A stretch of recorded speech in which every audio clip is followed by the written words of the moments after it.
శుక్లాంబరధరం విష్ణుం శశివర్ణం చతుర్భుజం ప్రసన్నవదనం ధ్యాయేత్ సర్వవిఘ్నోపశాంతయేత్. గురుర్బ్రహ్మా గురుర్విష్ణుః గురుర్దేవో మహేశ్వరః గురుః సాక్షాత్ పరం బ్రహ్మ తస్మై శ్రీగురవే నమః.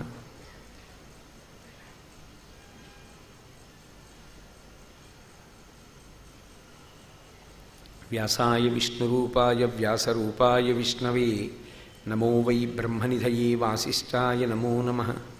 కూజంతం రామ రామేతి మధురం మధురాక్షరం ఆరుహ్య కవితాశాఖాం వందే వాల్మీకికోకిలం. శ్రుతిస్మృతిపురాణానాం ఆలయం కరుణాలయం నమామి భగవత్పాదశంకరం లోకశంకరం. వాగర్ధావివ సంపృక్తౌ వాగర్ధప్రతిపత్తయే జగతః పితరౌ వందే పార్వతీపరమేశ్వరౌ. సూక్తిం సమగ్రేతున స్వయమేవ లక్ష్మీః శ్రీరంగరాజమహిషీమధురైః కటాక్షైః. వైదగ్ధ్యవర్ణగుణగుంభనగౌరవైర్యాం కండూలకర్ణకుహరాः కవయోధయంతి. హైమోర్ధ్వపుండ్రమజహన్మకుటం సునాసం మందస్మితం మకరకుండలచారుగండం. బింబాధరం బహుళదీర్ఘకృపాకటాక్షం శ్రీవేంకటేశముఖమాత్మనిసన్నిధత్తాం. విమలపటి కమలకుటి పుస్తక రుద్రాక్షశస్తహస్తపుటి కామాక్షి పక్ష్మలాక్షి కలిత విపంచి విభాసి వైరించి. మనోజవం మరుతతుల్యవేగం జితేంద్రియం బుద్ధిమతాం వరిష్టం వాతాత్మజం వనరయూధముఖ్యం శ్రీరామదూతం శిరసా నమామి. ఆపదామపహర్తారం దాతారం సర్వసంపదాం లోకాభిరామం శ్రీరామం భూయో భూయో నమామ్యహం. హరి ఓం.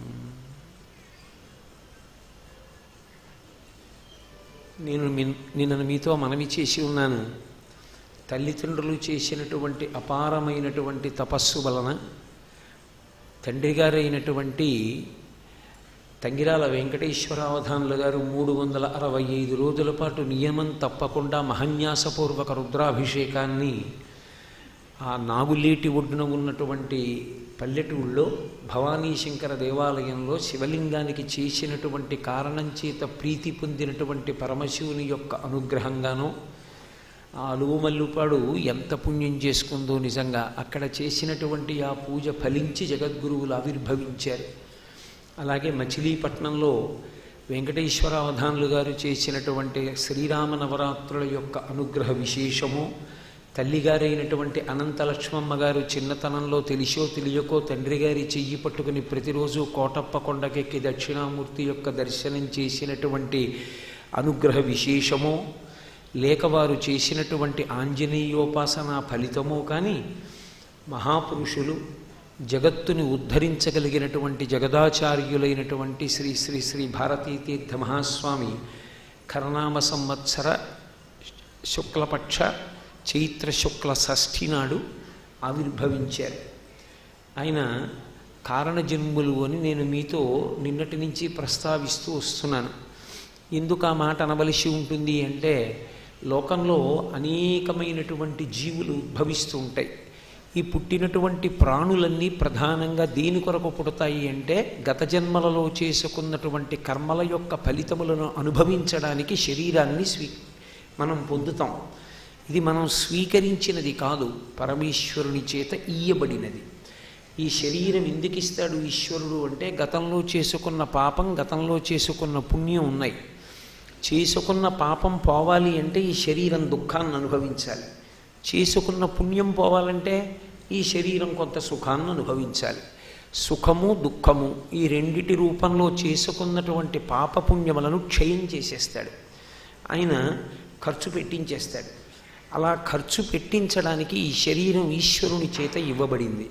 ఇక మన వైపు నుంచి ప్రయత్నం, భగవంతుడు మనుష్య జన్మకి బుద్ధినిచ్చాడు కాబట్టి శాస్త్రాన్ని గురువుని ఆధారం చేసుకుని శాస్త్రమునందు కలిగినటువంటి శ్రద్ధతో కూడినటువంటి కర్మాచరణము వలన ఏ శరీరముతో పూర్వజన్మల యందు చేసినటువంటి పాపములున్నాయో ఆ పాపములను మళ్ళీ చెయ్యకూడదనేటటువంటి స్పృహను పొంది బుద్ధి చేత శాస్త్రమును ప్రమాణముగా స్వీకరించి చేసినటువంటి కర్మాచరణము చేత పుణ్యము చిత్తశుద్ధి పొంది ఆ చిత్తశుద్ధి వలన ఈశ్వరానుగ్రహంగా జ్ఞానాన్ని పొంది ఆ జ్ఞానము వలన మళ్ళీ పుట్టవలసిన అవసరము లేని స్థితిని పొందుతాడు. అందుకొరకు శరీరం ఇవ్వబడుతుంది. కానీ మహాపురుషుల యొక్క జననమునందు శరీరం ఇవ్వబడేది ఎందుకు అంటే కేవలముగా వారు గత జన్మలలో చేసుకున్నటువంటి పుణ్యపాపములను అనుభవించడానికి శరీరాన్ని తీసుకోరు. వారు ఎందుకు ఒక శరీరంతో వస్తారు అంటే ఆ శరీరముతో వారు ఉంటారు కాబట్టి మనకు 3 విశేషాలు లభిస్తాయి. ఒకటి, యద్యతాచరతి శ్రేష్ఠ, శ్రేష్ఠుడైన వాడు ఎలా ప్రవర్తిస్తూ ఉంటాడు అన్నది మనకి ఎరుకలోకి వస్తుంది. వారి ఆచరణాన్ని మనం మార్గదర్శనంగా స్వీకరిస్తాం. ఆయన ఎలా ప్రవర్తిస్తారు, ఆయన ఎలా జీవిస్తారు, ఆయన నడవడి ఎలా ఉంటుంది, ఆయన ధర్మానికి ఎలా కట్టుబడతారు. ఎందుచేతన అంటే నడవడి అనేటటువంటిది ధర్మము చేత ఎప్పుడూ కూడా శాసింపబడుతుంది. అందుకే ధర్మమునకు మినహాయింపు కలిగిన ఆశ్రమము లేదు. అన్ని ఆశ్రమములు ధర్మము చేత కట్టబడతాయి. బ్రహ్మచర్యము కానీ, గృహస్థాశ్రమము కానీ, వానప్రస్థము కానీ, సన్యాసము కానీ ఆయా ధర్మముల చేత కట్టబడతాయి. ఒక సన్యాసిగా ఆయన తన ధర్మానికి తాను ఎలా కట్టుబడి ఉంటారో, ఆయన ఆచరణ ఎలా ఉంటుంది అన్నది మనం పరిశీలించి మనం దాన్ని ఆదర్శంగా తీసుకున్న నాడు మనం ఏ ఆశ్రమంలో ఉన్నామో ఆ ఆశ్రమంలో మనం ఎంత నిజాయితీతో, ఎంత పవిత్రమైనటువంటి నడవడితో మనం ఉండాలో మనకు అర్థమవుతుంది. అది మొదటి ప్రయోజనము. రెండవ ప్రయోజనము, అటువంటి గురువులకు జగద్గురు స్థానాన్ని పొందినటువంటి మహాపురుషుల విషయంలో మనం వారికి ఎంత దగ్గరగా ఉన్నామన్న దానితో సంబంధం ఉండదు. మీరు దాన్ని సక్రమంగా అర్థం చేసుకోవాలి. 365 రోజులు వారి పక్కన ఉన్నామా లేదా అన్న విషయంతో సంబంధం ఉండదు. వారు చెప్పినటువంటి మాటల చేత మనము ఎంత ప్రభావితులమై నిరంతరము వారిని మనసులో పెట్టుకుని గురువుగారు ఇలా చెప్పారు కాబట్టి మనం అలాగే ప్రవర్తిద్దామని ఎవరు నిజంగా వారిని గురువుగా మనసులో భావన చేస్తారో వారికి వారు గురువులై నడిపిస్తారు. అది జగద్గురువు అన్న మాటకి చంద్రశేఖర భారతీ మహాస్వామి తరచుగా చెప్తూ ఉండేవారు. ఎలా జగత్తుకంతటికీ గురువు అవుతారు? ఈ జగత్తునందు సనాతన ధర్మమే కాని ఇతరమైనటువంటి విశ్వాసములు ఎన్నో ఉన్నప్పుడు జగత్తుకి గురువు ఒక్క సనాతన ధర్మము నుంచి వచ్చిన ఒక వ్యక్తి మాత్రమే జగద్గురువు అని ఎలా అనిపించుకుంటాడు? అంటే భౌగోళికంగా ఎక్కడైనా ఉండవచ్చు. ఎక్కడ ఉన్నప్పటికీ ఎవరు గురువు యొక్క బోధని ఆదర్శంగా శాసనంగా స్వీకరిస్తాడో వారికి ఆయన గురువై నడిపిస్తూ ఉంటాడు. అందుకే లోకంలో ఎవరు చెప్పినటువంటి మాట అయినా సలహా కిందకు వస్తుంది. మీరు వినచ్చా వినకూడదా అన్నది విచక్షణని బట్టి ఉంటుంది. ఒక్కొక్కరు తండ్రిని గురువుగా స్వీకరిస్తారు. తండ్రి చెప్పిన మాటని ఔదలదాలుస్తారు. తండ్రి జన్మతః గురువు. తండ్రికి ప్రత్యేకంగా గురుత్వం అక్కర్లేదు. గాయత్రీ మంత్రాన్ని ఉపదేశం చేసేవాడు గురువు. గాయత్రీ మంత్రోపదేశం పొందడానికి అర్హత కలిగినటువంటి వర్ణమునందు జన్మించకపోయినప్పటికీ ఆ తండ్రి కుమారుని యొక్క అభ్యున్నతి కొరకు పాటుపడి విద్యని అందిస్తాడు కాబట్టి మయస్కరుడై ఆ తండ్రి గురువే అవుతాడు అని శాస్త్రాలు చెప్తున్నాయి. అందుచేత గురువు యొక్క మాట ఔదల దాల్చడం ఎంతమాత్రం దోషం కాదు. తండ్రి మాట ఔదల దాల్చడం పరమ విధేయం, తప్పకుండా పాటించాలి. నరుడిగా వచ్చిన రామచంద్రమూర్తి మనకు అదే నేర్పాడు. అందుకే జగద్గురువుల విషయంలో మనకి అత్యంత ప్రధానమైనది ఏది అంటే వారి ప్రబోధం. వారి నోటి వెంట వచ్చినటువంటి మాటలు ఏ ఉంటాయో అది సమస్త శాస్త్రములను పిండితే వచ్చేటటువంటి రసం.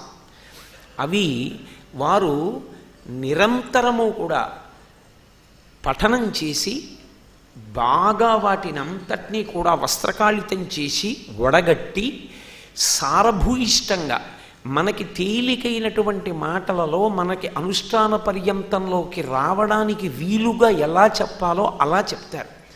రెండు చెప్పడం ఒకటి నిజానికి వారి ప్రయోజనం కాదు. ఎందుచేత అంటే వారు నిరంతరము బ్రహ్మభావన ఎందుంటారు. వారికన్నా రెండవ వస్తువు ఒకటి ఉన్నదన్న భావన వారికి ఉండదు. అటువంటి అద్వైతానుభూతిలో ఓలలాడేటటువంటి వ్యక్తికి మాట ప్రతిబంధకం. మాట మాట్లాడితే ఎదురుగుండా ఇంకొకడున్నాడని గుర్తు. అప్పుడు ఇద్దరున్నారన్న భావనలోకి వస్తే తానుండవలసిన స్థితి నుంచి కిందకు వచ్చినట్టు. అసలు కిందకెందుకు రావాలి? తనలో తాను రమిస్తూ కూర్చోవచ్చుగా. అలా కూర్చుంటే లోకానికి మార్గం చెప్పేవాడెవరు? లోకం తరించడానికి మార్గం ఎవరు చెప్తారు? అందుకే వారు మాట్లాడిన మాటలు ఉపన్యాసములు కావు, ప్రవచనములు కావు, అనుగ్రహ భాషణములు. వారు మనని అనుగ్రహించడానికి మాట్లాడతారు తప్ప వారికి మాట్లాడకుండా ఉండవలసిన అవసరమే అత్యంత సంతోషదాయకమైన విషయం. వారికి తపస్సు చేసుకుంటూ తనలో తాను రమిస్తూ కూర్చోవడమే వారికి ఎప్పుడూ ఇష్టం. అది సహజ సిద్ధమైన లక్షణం. కానీ మాట్లాడేది ఎందుకు అంటే కేవలముగా మనని అనుగ్రహించడానికి. కాబట్టి ఇప్పుడు జగద్గురువులు ధర్మ విజయ యాత్ర చేస్తున్నారు. ధర్మ విజయ యాత్ర అన్న మాటకు అర్థం ఏమిటంటే లోకమునకు ఎప్పుడెప్పుడు ధర్మాన్ని అందించవలసి వచ్చిన, ధర్మంలో సంకటమైన స్థితి ఏర్పడుతున్న, ధర్మ ప్రబోధంలో ఎక్కడైనా ఇబ్బందులు ఏర్పడుతున్నా, ప్రజలు ధర్మాన్ని పట్టుకోవడంలో వైక్లభ్యం ఏర్పడుతున్నా, ఆ ధర్మాన్ని పట్టుకోని కారణం చేత విపరీత పోకడలు ఏర్పడుతున్నాయన్న అనుమానం వస్తే మళ్ళీ ధర్మాన్ని ప్రచారం చేసి నిలబెట్టడమే ప్రధాన కర్తవ్యంగా శంకర భగవత్పాదులు పీఠాల్ని స్థాపించారు. అటువంటి కర్తవ్యంతో పీఠస్థాపన చేసినప్పుడు పీఠాధిపతుల యొక్క ప్రధాన కర్తవ్యము కూడా అనుగ్రహ భాషణమే అవుతుంది. లోకాన్ని ఉద్ధరించడానికి వారు ధర్మ ప్రబోధం చెయ్యవలసిన అవసరం ఉంటుంది. దాని కొరకు విజయయాత్ర. విజయయాత్ర వారి విజయయాత్ర కాదు, ఏదో మహారాజులో చక్రవర్తిలో చేసినట్టుగా సామ్రాజ్యాల్ని సంపాదించడం కోసం చేస్తున్న విజయయాత్ర కాదు. అది ధర్మ విజయయాత్ర. ధర్మమునకు విజయము కలగాలి అంటే అధర్మము నశించాలి. అధర్మము నశించి ధర్మమునకు విజయము కలగాలి అంటే ధర్మమునందు ఉంచుకునేటటువంటి లక్షణము ప్రజలకు కలగాలి. ఉంచుకోవాలంటే అనురక్తి కలగాలి. అనురక్తి కలగాలంటే ధర్మము యొక్క వైభవమును ప్రబోధం చెయ్యాలి. అలా ప్రబోధం చెయ్యాలంటే దానికి కారణజన్ముడైన వాడు బయలుదేరాలి. అందుకని ధర్మ విజయ యాత్ర కొరకు బయలుదేరి వస్తున్నారు. అటువంటి మహాపురుషులు లేనినాడు ధర్మమునందు అనురక్తి కలిగేటట్టుగా మళ్ళీ దేశమునందు సమస్త సంకటములకు పరిష్కారమైనటువంటి ధర్మాచరణము యొక్క ఆవశ్యకతను చెప్పగలిగిన పురుషులు ఎక్కడి నుంచి వస్తారు? అందుకని అనుగ్రహ భాషణం చేసి జాతికి దిశానిర్దేశకత్వం చేయడం కోసం మహాపురుషుల యొక్క జననము అవసరమవుతూ ఉంటుంది. అందుకే మీరు చాలా జాగ్రత్తగా ఒక విషయాన్ని గమనించవలసి ఉంటుంది. అమ్మవారి యందు ఒక లక్షణము శంకరాచార్యుల వారు సౌందర్యలహరి చేస్తూ ఈ మాట అంటారు, హరిస్వామారాధ్య ప్రణత జన సౌభాగ్య జననీం అంటారు. అమ్మా, నీకు నమస్కరించినటువంటి శ్రీ మహావిష్ణువు వంటి వారికి విపరీతమైనటువంటి సౌందర్యాన్ని ఇచ్చావు. కేవలము సౌందర్యాన్ని ఇవ్వడమే కాదు, ఆవిడ మన్మధుడికి ఎంత శక్తినిచ్చింది అంటే తన క్రీగంటి చూపుల చేత మహాతపస్సులైనటువంటి వారు కూడా మనసు విచలితమయ్యేటటువంటి స్థితిని పొందుతూ ఉంటారు. ఎందుకు అమ్మవారు మన్మధుడికి అంత శక్తి ఇవ్వడం అంటే మహాపురుష జననం జరగాలని పరదేవత నిర్ణయం చేసినప్పుడు అటువంటి మహాపురుష జననం జరిగితే తప్ప, వాగ్దేవి ఈ లోకంలో నడిస్తే తప్ప ధర్మమునందు అనురక్తి లోకులకు కలగడం కష్టమని తల్లి భావన చేస్తే అటువంటి మహాపురుష జననం కలగడానికి కారణము మన్మధుడు కాగలుగుతాడు. కాబట్టి మన్మధుడికి అంత శక్తి ఆవిడిచ్చింది. అటువంటి కోవలో వచ్చిన మహాపురుషులు భారతీతీర్థ మహాస్వామి. మూడవది, ఈ లోకమంతా చల్లగా ఉండడానికి శంకరాచార్యుల వారు ఈ జాతికి ఒక మహోపకారం చేశారు. వారు చెయ్యని ఉపకారాలు లేవు. వారు ఎన్నో దేవాలయాలకి కుంభాభిషేకాలు చేశారు, చక్రప్రతిష్టలు చేశారు, మూర్తుల యందు ఉన్నటువంటి అధికమైన కళని తగ్గించారు, మూర్తులకు కొత్త కళని కల్పించారు. అన్ని ప్రక్రియలు చేసినటువంటి శంకర భగవత్పాదులు ప్రత్యేకించి కైలాస పర్వతం నుంచి పరమశివుడు అనుగ్రహించినటువంటి శివలింగములను తీసుకొచ్చారు. ఆ అలా తీసుకొచ్చిన శివలింగాల్లో ఒక శివలింగం శృంగేరి పీఠంలో ఉంది. శృంగేరి పీఠంలో ఉన్నటువంటి శివలింగానికి క్రమం తప్పకుండా ఒక్కరోజు కూడా విరామం రావడానికి వీల్లేదు. ప్రతిరోజు ప్రదోష వేళ తరువాత ఆ శివలింగానికి అభిషేకం జరుగుతుంది. అది సామాన్యులు తెచ్చినటువంటి శివలింగం కాదు, సాక్షాత్తు శివావతారులైనటువంటి ఆదిశంకరులు తీసుకొచ్చినటువంటి శివలింగాన్ని శృంగగిరి పీఠమునందుంచారు. ఆ శివలింగానికి అభిషేకం జరగాలి. ఆ అభిషేకం ప్రదోష వేళ దాటిన తరువాత చెయ్యడానికి సమర్థుడైన వ్యక్తి ఒకడు కావాలి. అటువంటి వ్యక్తి ఆ అభిషేకాలు చేసినటువంటి కారణం చేత ఆ స్ఫటికలింగం ఎంత చల్లబడుతుంటుందో లోకం అంతా చల్లబడుతూ ఉంటుంది. అందుకే శృంగేరి జగద్గురువులు పాటించేటటువంటి ప్రధాన నియమాల్లో ఒకటి చంద్రమౌళీశ్వరలింగానికి ప్రదోష వేళ తర్వాత చేసేటటువంటి అభిషేకం. మీరు చూద్దురు కానీ రేపు గుంటూరు పట్టణానికి వచ్చిన తరువాత వారు ఆ శివలింగానికి అభిషేకం చేసేటప్పుడు ఎంత నియమం పాటిస్తారంటే, ఎంత అత్యవసరమైనటువంటి కార్యక్రమాలు ఉండనివ్వండి, ఆ అభిషేకానికి 1 గంటన్నర ముందు ఆ కార్యక్రమాలు పూర్తయిపోవలసిందే. పూర్తి చేసి వారు స్నానం చేయడానికి వెళ్ళిపోతారు. ఎక్కడ చంద్రమౌళీశ్వరారాధన జరుగుతుందో ఆ ప్రాంగణానికి దగ్గరలోనే స్నానం ఏర్పాటు చేయబడుతుంది. పీఠాధిపతులు స్నానం చేసి అనుష్ఠానం చేసుకొని పరమ మౌనంగా ఇక ఎవరితో మాట్లాడకుండా పీఠం మీదకి వస్తారు. వచ్చి చంద్రమౌళీశ్వరారాధన చేస్తారు. ఒకప్పుడు శృంగేరి పీఠాధిపత్యం వహించినటువంటి మహాపురుషులు, ప్రాతస్మరణీయులు, జీవన్ముక్తులు, పరమ వైరాగ్య చక్రవర్తి, అపర శివావతారులు, కారణజన్ములు, మహాపురుషులు, ఆ గోకర్ణంలో ఉన్నటువంటి మహాబలేశ్వరుని యొక్క అనుగ్రహ స్వరూపులు ఎవరి పేరెత్తినంత మాత్రం చేత, ఎవరి మూర్తిని దర్శించినంత మాత్రం చేత పాపపు చీకట్లు విచ్చిపోతాయో అటువంటి మహాపురుషులు, ఒక పేరుతో దక్షిణ దేశంలో 2గా తిరిగినటువంటి శివస్వరూపులు, ఒకరు కాంచీపురంలో చంద్రశేఖరేంద్ర సరస్వతి మహాస్వామి అయితే వేరొకరు చంద్రశేఖర భారతీ మహాస్వామి. శృంగగిరి పీఠాధిపత్యం వహించినటువంటి చంద్రశేఖర భారతీ స్వామి జీవన్ముక్తులు. వారు శరీరముతో ఉన్నప్పటికీ కూడా వారు మోక్షమును పొందినటువంటి వారే. ఒక కురిడికాయలో ఇలా ఇలా కలిపితే లోపల ఉన్నటువంటి కొబ్బరికాయ పెంకుని విడిచిపెట్టి లోపల గుడుగుడులాడుతూ ఎలా ఉంటుందో అలా వారు శరీరంలోనే ఉన్నప్పటికీ శరీరం నుంచి వేరైపోయి ఉండేవారు. వారు శరీరం నుంచి విడివడి అటువంటి మోక్షస్థితిని పొందితే అప్పుడు జీవన్ముక్తులని పిలుస్తారు. శరీరాన్ని కూడా విడిచిపెట్టేస్తే విదేహముక్తిని పొందారంటారు. వారి శరీరాన్ని భూస్థాపితం చేసి పైన శివలింగం ఉంచితే అధిష్టానం అంటారు, తులసి చెట్టు ఉంచితే బృందావనం అంటారు. చంద్రశేఖర భారతీ మహాస్వామి జీవన్ముక్తులు, తదనంతరము విదేహముక్తిని పొందినటువంటి వారు. అంతటి పరమవైరాగ్య సంపన్నులైనటువంటి చంద్రశేఖర భారతీ మహాస్వామి శరీరంతో ఉన్న రోజుల్లో వారికి ఒకరోజు సాయంకాలం 104 జ్వరంతో శరీరం ఊగిపోతోంది. అంత వేడితో ఉండగా వారు స్నానం చేయడానికి వెళ్ళారు. వెళితే పీఠ అంతేవాసులు అన్నారు, అయ్యా 104 జ్వరంతో ఉంది కదా, స్నానం చేసే చంద్రమౌళీశ్వరారాధన చెయ్యాలా అన్నారు. వారన్నారు, ఈ శరీరం ఎప్పుడు కాషాయం కట్టుకుందో అప్పుడే ఈ శరీరానికి సంబంధించిన భ్రాంతి లేదు. ఇది ఉన్నది ప్రధాన కర్తవ్యాలలో ఒకటి చంద్రమౌళీశ్వరారాధన కొరకే. అయినప్పుడు ఆ కర్తవ్యం కోసం స్నానం చెయ్యకపోతే దీనికి 104 జ్వరం ఉందని దీన్ని రక్షించే ప్రయత్నం చేస్తే ఇది కాషాయం కట్టుకున్న ప్రయోజనమే నెరవేరదు. కాబట్టి స్నానం చెయ్యవలసింది.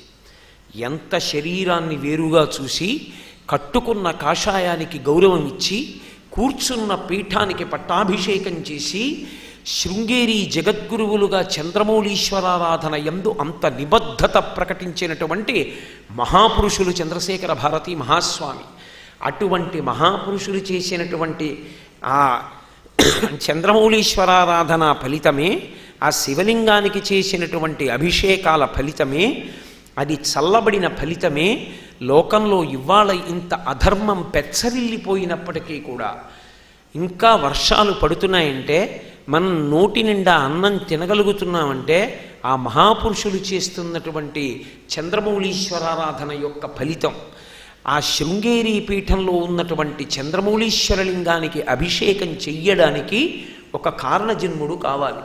అటువంటి కారణజన్ముడైనటువంటి వ్యక్తి ఈ మనం చూస్తున్నటువంటి పీఠాధిపతిగా మహాపురుషుడైనటువంటి వ్యక్తి క్రమం తప్పకుండా వారి సంచారం కూడా అలాగే నిర్ణయం చేస్తారు. ఎట్టి పరిస్థితుల్లో సాయంకాలం అయ్యేటప్పటికీ చంద్రమౌళీశ్వరారాధన జరగవలసిందే. అది ఊళ్ళకుండా విడుతున్నప్పుడు విడిచిపెట్టండి. అరణ్య మార్గం గుండా ప్రయాణం చేస్తున్నా సరే చీకటి పడేటప్పటికి మాత్రం గుడారాలు వేయవలసిందే, వేసి చంద్రమౌళీశ్వరారాధన చేసేయవలసిందే. అంత నియమంతో జరుగుతుంది చంద్రమౌళీశ్వరారాధన. అది చేసేటప్పుడు మీరు గమనించి చూడాలి. నిజంగా ఏదో బాలార్కాభిముఖో బాలో బాలార్క యువమూర్తివాన్ అంటారు వాల్మీకి మహర్షి రామాయణంలో.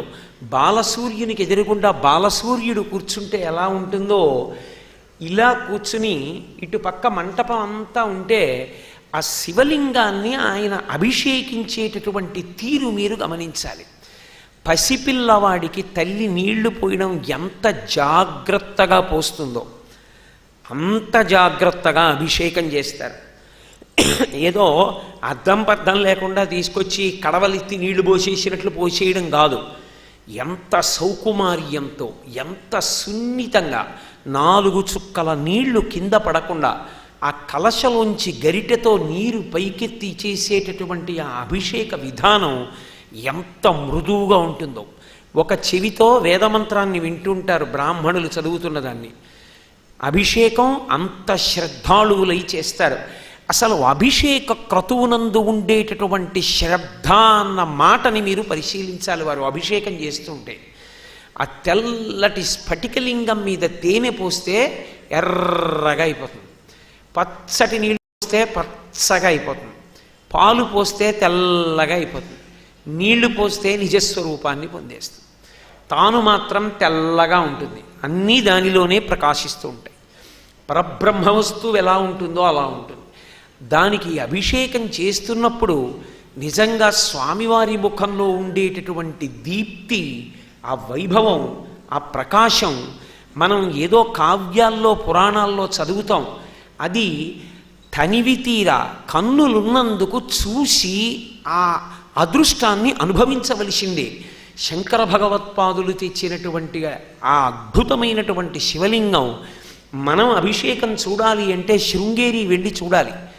అటువంటిది పీఠాధిపతులతో పాటుగా శివలింగం కూడా ఊరికి రావడం, ఈ ఊళ్ళో 15 రోజుల పాటు అటువంటి అభిషేకం జరగడం నిజంగా ఈ ఊరు చేసుకున్నటువంటి గొప్ప అదృష్టం.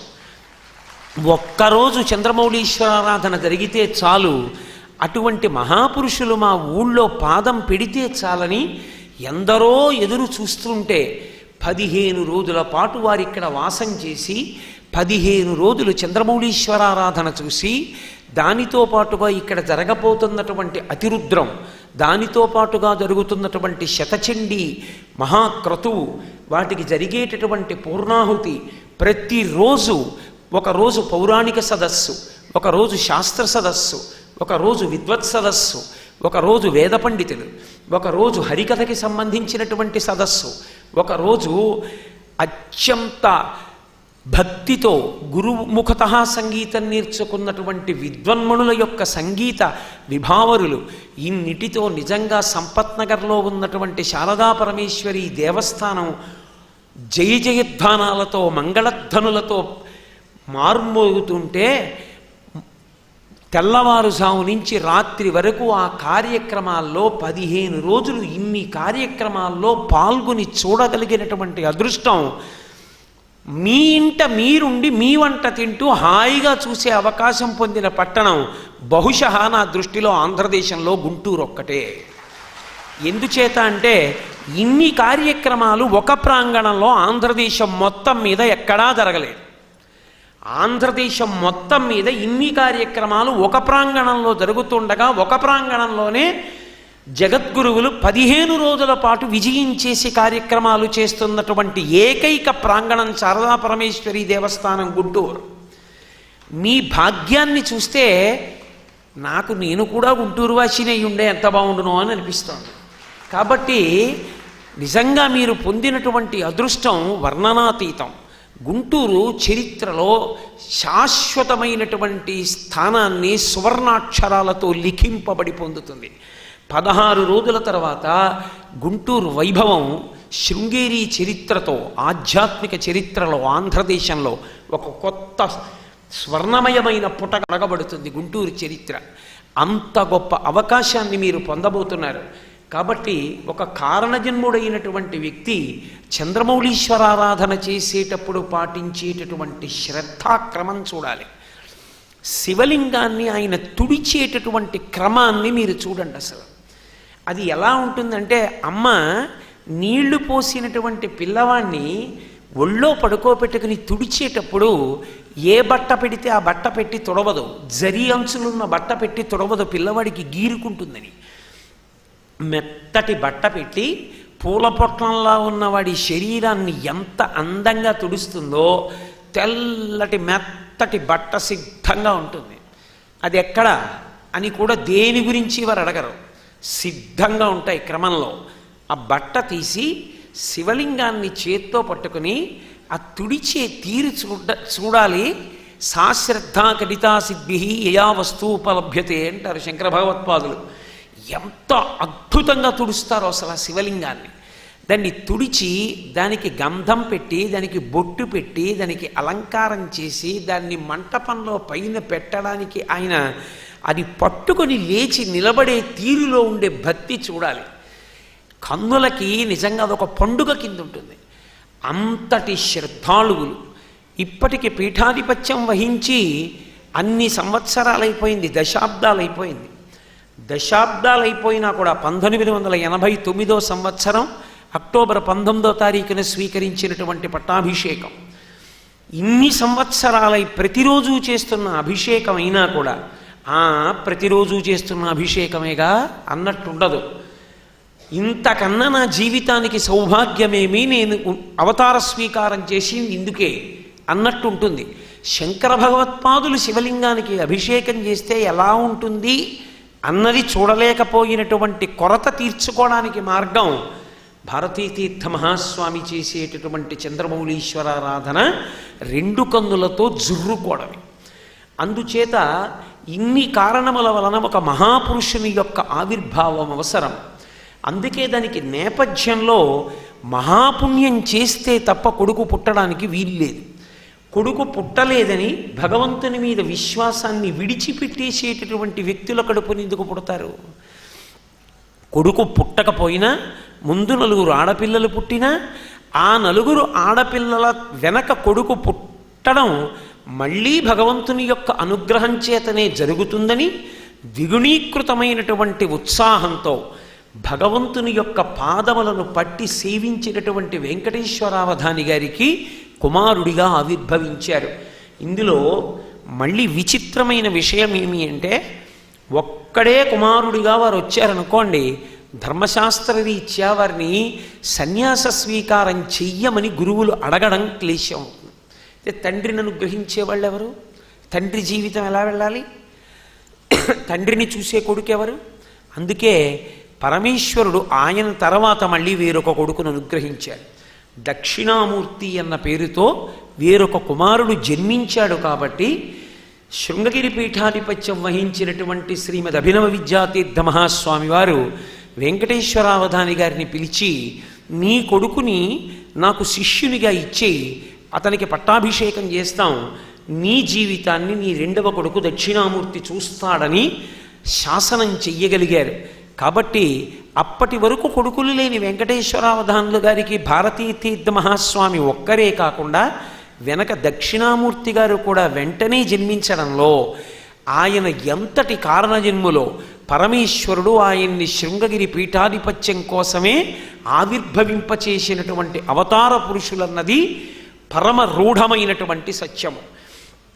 అటువంటి స్వామి పుట్టుక చేత జితేంద్రియులు. ఎందుచేత అంటే లోకంలో ఏదైనా సాధించడం కొంతవరకు తేలికేమో. శాస్త్రాధ్యయనం కూడా తెలివి ఉండి నిబద్ధత ఉండి మంచి గురువు లభిస్తే ఏమో కొంతవరకు నడుస్తుందేమో. కానీ ఎవరూ నిగ్రహించలేనిది, ఎవరూ జయించలేనిది ఏది అంటే ఇంద్రియములను. ఇంద్రియములను జయించడం మాత్రం సాధ్యమయ్యే విషయం ఎవరికీ కాదు, అంత తేలికైన విషయం కాదు.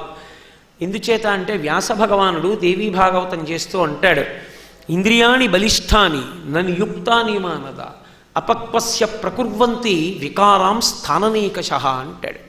ఇంద్రియములు పరమ బలిష్టములు. పరమ బలిష్టమైనటువంటి ఇంద్రియములను బలవంతంగా తొక్కిపెట్టే ప్రయత్నం చేశారనుకోండి, వాటికి వైరాగ్యం కలగకుండానే వైరాగ్యం వచ్చిందన్న భావన పొంది ఊరుకున్నారనుకోండి, అదును చూసి కాటు వేసేస్తాయి. అదును చూసి కాటు వేశాయా, ఎంత పైకెక్కాడో అంత కింద పడిపోతాడు. కిందనున్నవాడు పడిపోతే కాలో వేలో వంకర అవుతుంది, కొంచెం బెణుకుతుంది. బాగా పైకెక్కిన వాడు జారి కింద పడ్డాడా పరమ ప్రమాదం సంభవిస్తుంది. వాడు ఉన్న స్థానాన్ని బట్టి వాడి వెనక ఉన్న వాళ్ళకి ప్రమాదం వస్తుంది. మహాపురుష స్థానమైనటువంటి జగద్గురు స్థానంలో అధిరోహించవలసినటువంటి వ్యక్తికి అటువంటి వైక్లభ్యములు ఊహించడం కూడా సాధ్యం కాదు. కాబట్టి పుట్టుక చేత ఇంద్రియములను నిగ్రహించగలిగిన వాడు కాదు, ఇంద్రియములను జయించిన వాడై ఉండాలి. ఇంద్రియాలని జయించడం వేరు, ఇంద్రియాలని నిగ్రహించడం వేరు.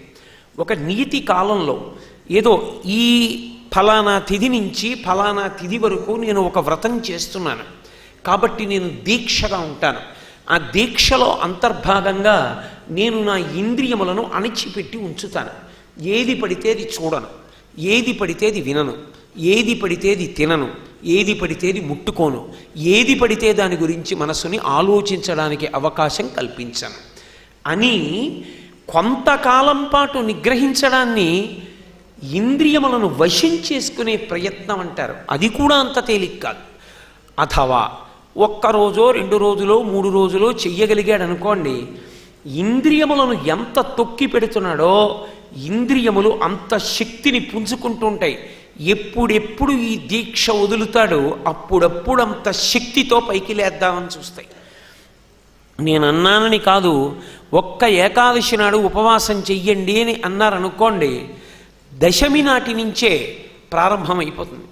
ఇంద్రియాలకి ఎంత తొందరగా లొంగిపోతాడు మనుష్యుడు అన్నదానికి భారతీతీర్థ మహాస్వామి వారి యొక్క గురువుగారైనటువంటి అభినవ విద్యాతీర్థ మహాస్వామి ఒక ఉదాహరణ చెప్తుండేవారు.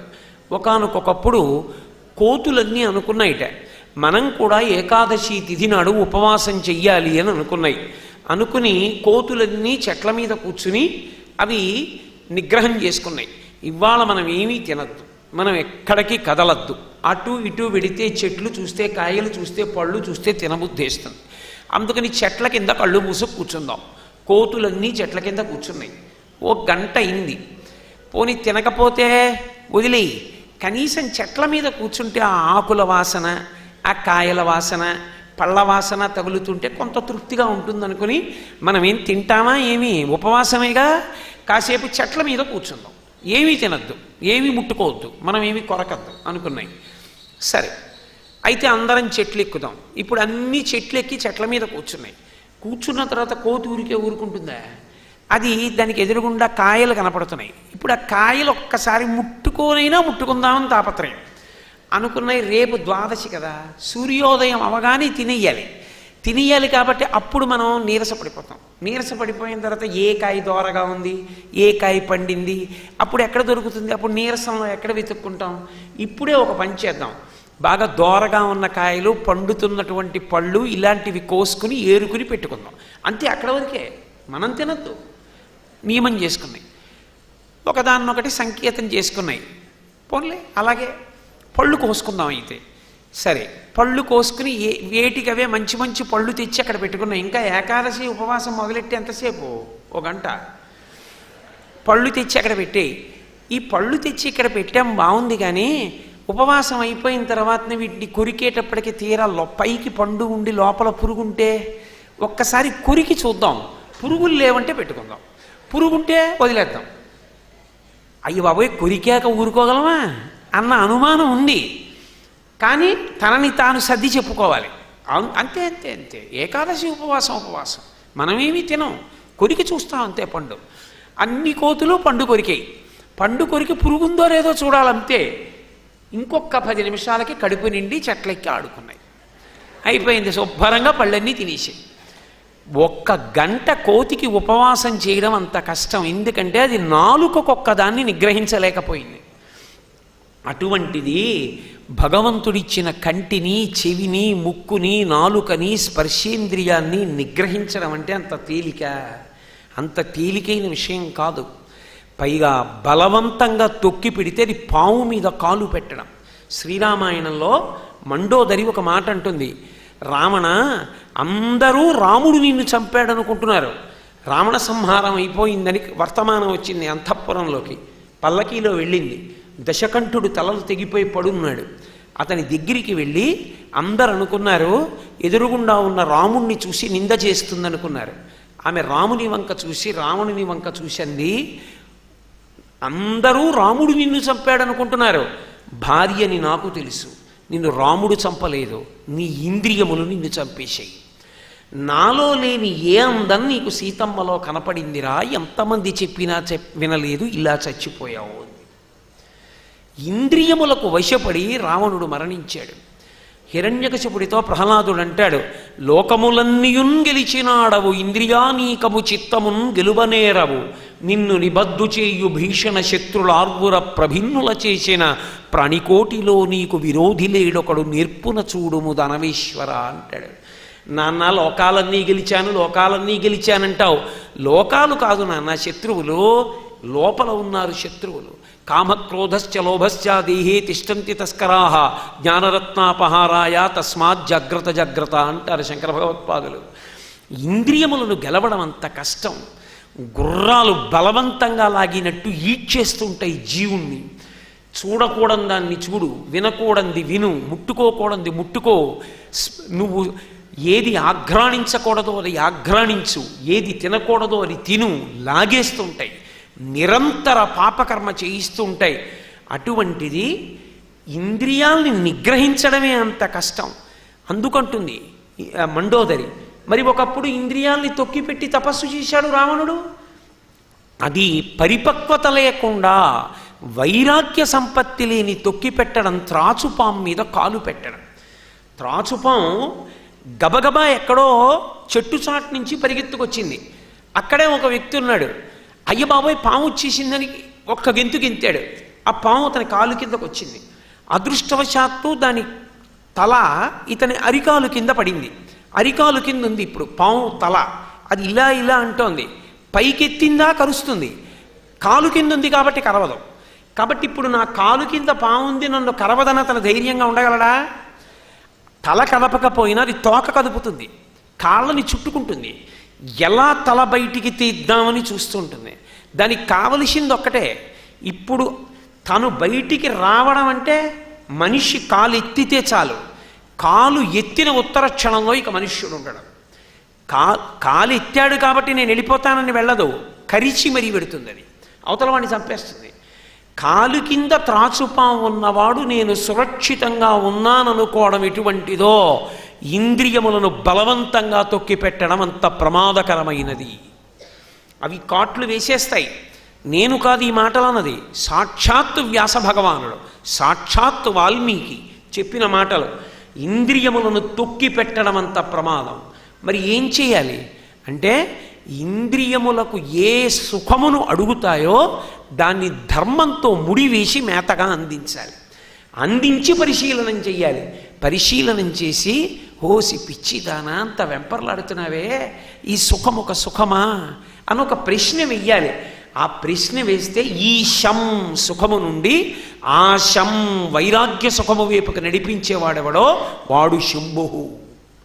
అందుకే ఇంద్రియములను వశం చేసుకోవడానికి మార్గం వాటికి కావలసిన మేత ధార్మికంగా ఇచ్చేయడం. నాలుకకి కావాలి రుచులు, దాన్ని ప్రసాదంగా అందించడం.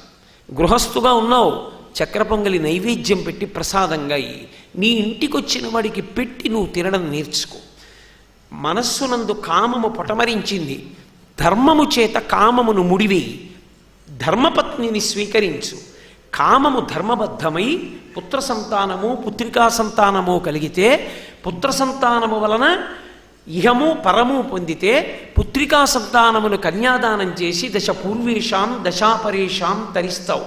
కొంతకాలం అయిన తర్వాత ఈ సుఖమొక సుఖమా, ఇదేమి సుఖమన్న ప్రశ్న ఎప్పటికైనా మనసులో అంకురిస్తే, రోషీరోయదు కామినీ జనుల తారుణ్యోరు సౌఖ్యంబులన్ బాసీబాయదు పుత్రమిత్రధన సంపద్భ్రాంతి వంచాలతల్ కోశీకోయదు నామనంబకట నీకున్ ప్రీతిగా సత్క్రియల్ చేసీ చేయదు దీని త్రుళ్ళనచవే శ్రీకాళహస్తీశ్వర అంటాడు దుర్జటి. అప్పటికబ్బా ఏం సుఖం లేదు అనిపిస్తుంది.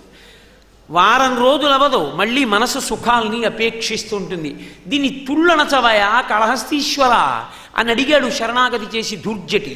అంత తేలిక కాదు, అంత పరిశీలనం చేస్తే అప్పుడు వైరాగ్యం అంకురిస్తే ఈ సుఖములన్నీ సుఖములా అని ఇక సుఖ దుఃఖ అన్న రెండు భావనలు పెట్టుకోకుండా సాక్షి మాత్రంగా నిలబడి పరమేశ్వరుణ్ణి ఆ స్థితిలో అడుగుతారు. అప్పుడు వైరాగ్యం వచ్చిందని గుర్తు. వైరాగ్య సుఖము రావాలి అంటే మోహం అనేటటువంటి తాడు తెగిపోవాలి. నా వాళ్ళు, వాళ్ళ సుఖం, వాళ్ళ దుఃఖం, వాళ్ళు బాగుండడం, ఏమి అన్నాళ్ళు ఇంకా చెప్పులు ఇప్పేశాను, అయిపోయింది. కొడుకు చేయవలసినవన్నీ చేసేసాను, స్నాతకం చేసేసాను, పెళ్లి చేసేసాను, అయిపోయింది. రేపు వాడికి కొడుకు పుడితే వాడు చేసుకుంటాడు, బాలసారే వాడి నామకరణం వాడు చేసుకుంటాడు, అక్షరాభ్యాసం వాడు చేసుకుంటాడు, వాడిని చదివించుకోవడం వాడు చేసుకుంటాడు. ఒకప్పుడు నేను పెళ్లి కొడుకు, ఆ చెప్పులు ఇప్పేశాను, నా కొడుకు వేసేసుకున్నాడు ఇప్పుడు. కాబట్టి ఇంకెందుకు, నా కర్తవ్యం ఏమిటి ఇప్పుడు, చాలు ఇన్నాళ్ళు చేశానుగా, వాడిని ఈశ్వరుడు రక్షించుగాక, నా మనసు నిరంతరము ఈశ్వరుని యందు నిలబడుగాక. ఇది కూడా అంత తేలిక కాదు, ఈశ్వరానుగ్రహంగానే రావాలి. అందుకు అడుగుతుంది కుంతి, యాదవులందు పాండు సుతులందు నాకు మోహ విచ్ఛేదము చేయుమయ్య అధీశ్వర, నీపాద చింతనముపై అనిశము మదీయ వృత్తి చాదర వృత్తితో గంగభంగి ఘనసింధువు చేరిడి గంగభంగి నీపాద సరోజ చింతనముపై అనిశము మదీయ వృత్తి చాదర వృత్తితో గదియగనట్లు చేయగదయ్య ఈశ్వర అని అడిగింది. గంగ ప్రవహించి ప్రవహించి సముద్రంలో కలిసినట్టు ఇంకా నాకు యాదవుల మీద పాండవుల మీద మోహాన్ని పోగొట్టే కృష్ణ, పోగొట్టి నా మనస్సు నీపాద చింతనముపై అనిశము మదీయ బుద్ధి చాదర వృత్తితో, ఆ అపారమైనటువంటి ఆదర బుద్ధితో, ఏదో పైకి అండం కాదు, ఆదరంతో భగవంతుని పాదములు పట్టుకోగలిగినటువంటి లక్షణమును నా యందు అంకురింపచేసి మోహాన్ని తెంపేసేయండి. అంత సాధన చేస్తే ఎన్ని జన్మల తర్వాతో ఆ వైరాగ్యమునందు ఉంచుకుంటాడు. కారణజన్ముడు ఇంద్రియములను గెలుస్తాడు. ఇంద్రియములను గెలవడం వేరు, ఇంద్రియములను అణవడం వేరు.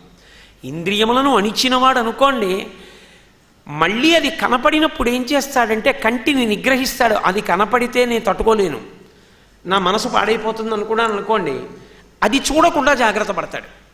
ఏ వస్తువుని చూస్తే తాను ఉద్రేకపడిపోయి వ్రతభంగం అయిపోతుందో అది చూడడు అసలు. నేను మీతో ఒక ఉదాహరణ చెప్పాలంటే, ఉరే నువ్వు కొన్నాళ్ల పాటు తీపి తినకు, ఇది వ్రతంలో నియమం అన్నారనుకోండి. లేకపోతే పుల్లటి పదార్థం తినకు, మళ్ళీ తీపంటే మధుమేహం అనుకునేరు, పుల్లటి పదార్థం తినకు, అది వ్రతానికి భంగం, నువ్వు తినద్దు అన్నారనుకోండి.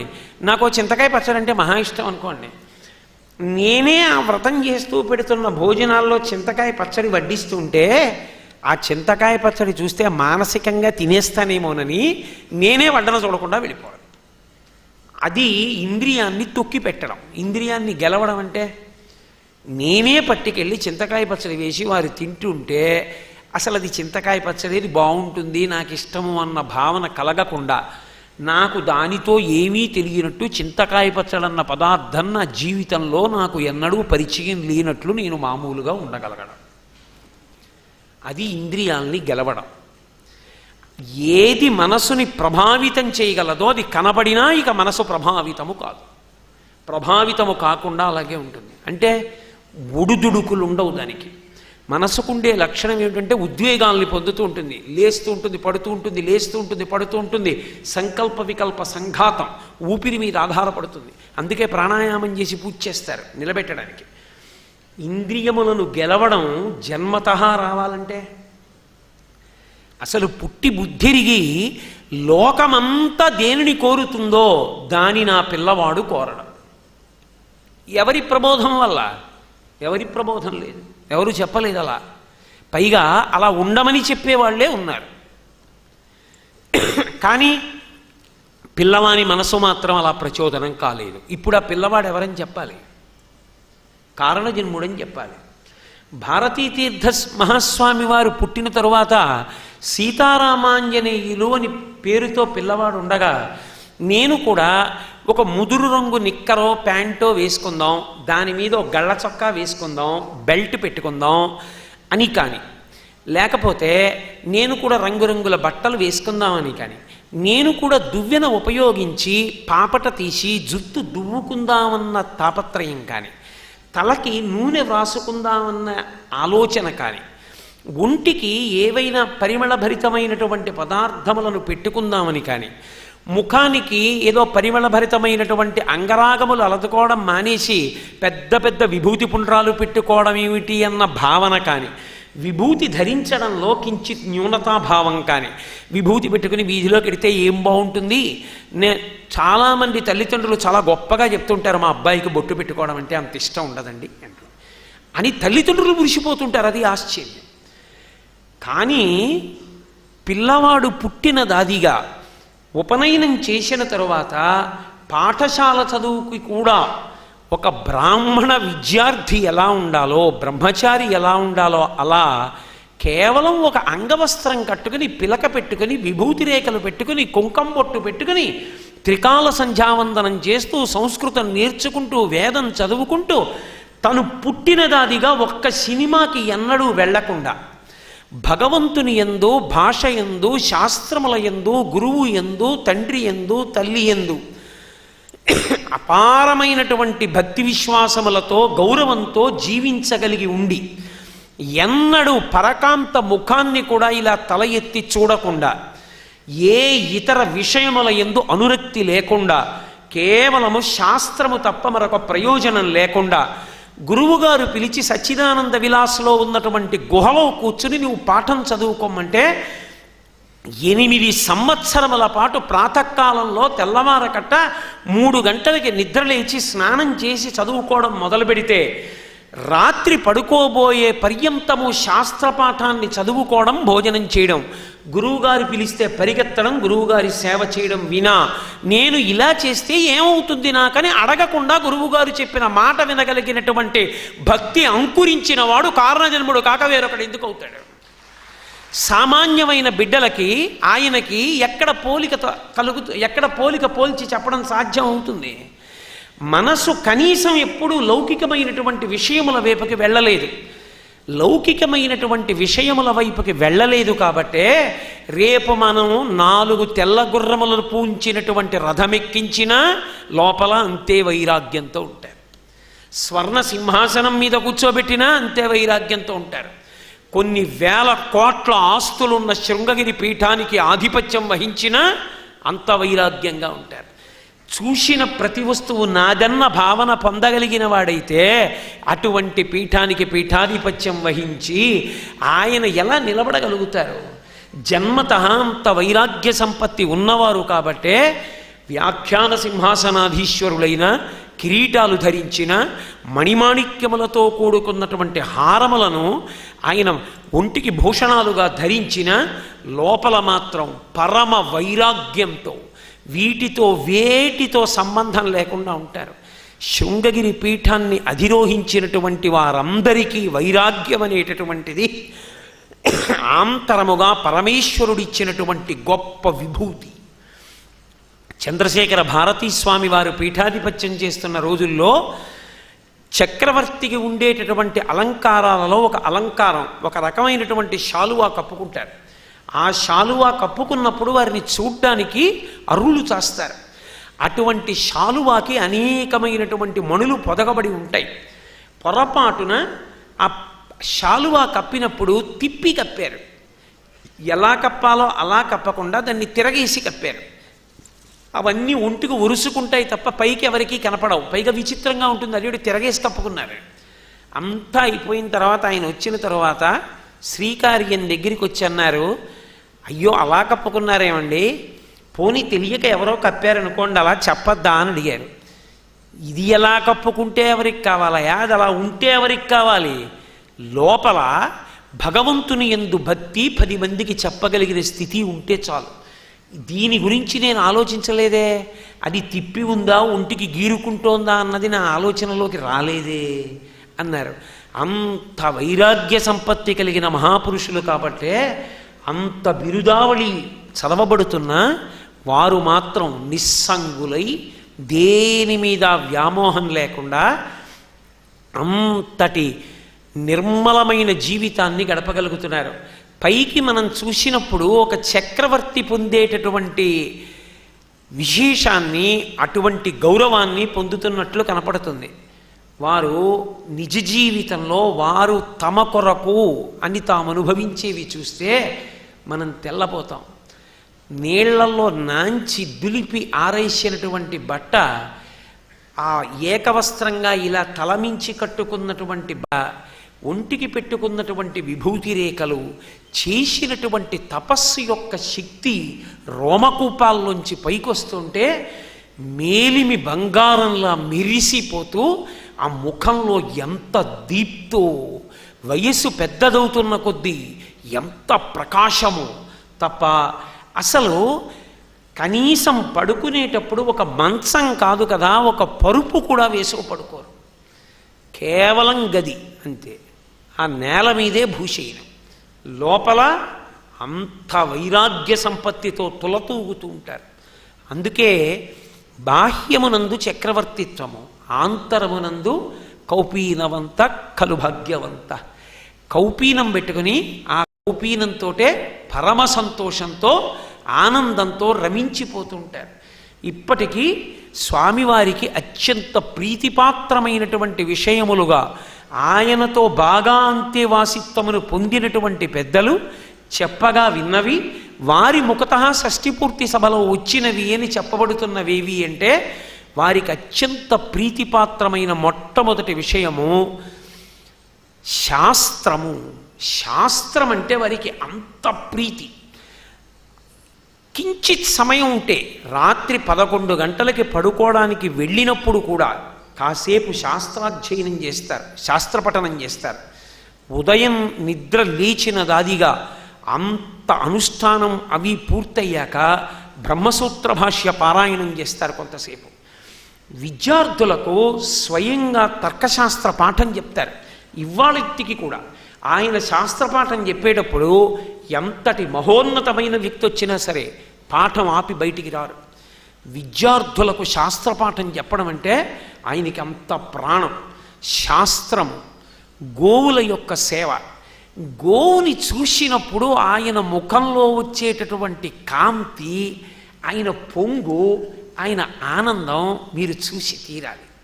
నేను గుంటూరు పట్టణంలో ఎక్కడో ఒక చోట పెట్టినటువంటి ఒక పెద్ద బోర్డులో చూశాను.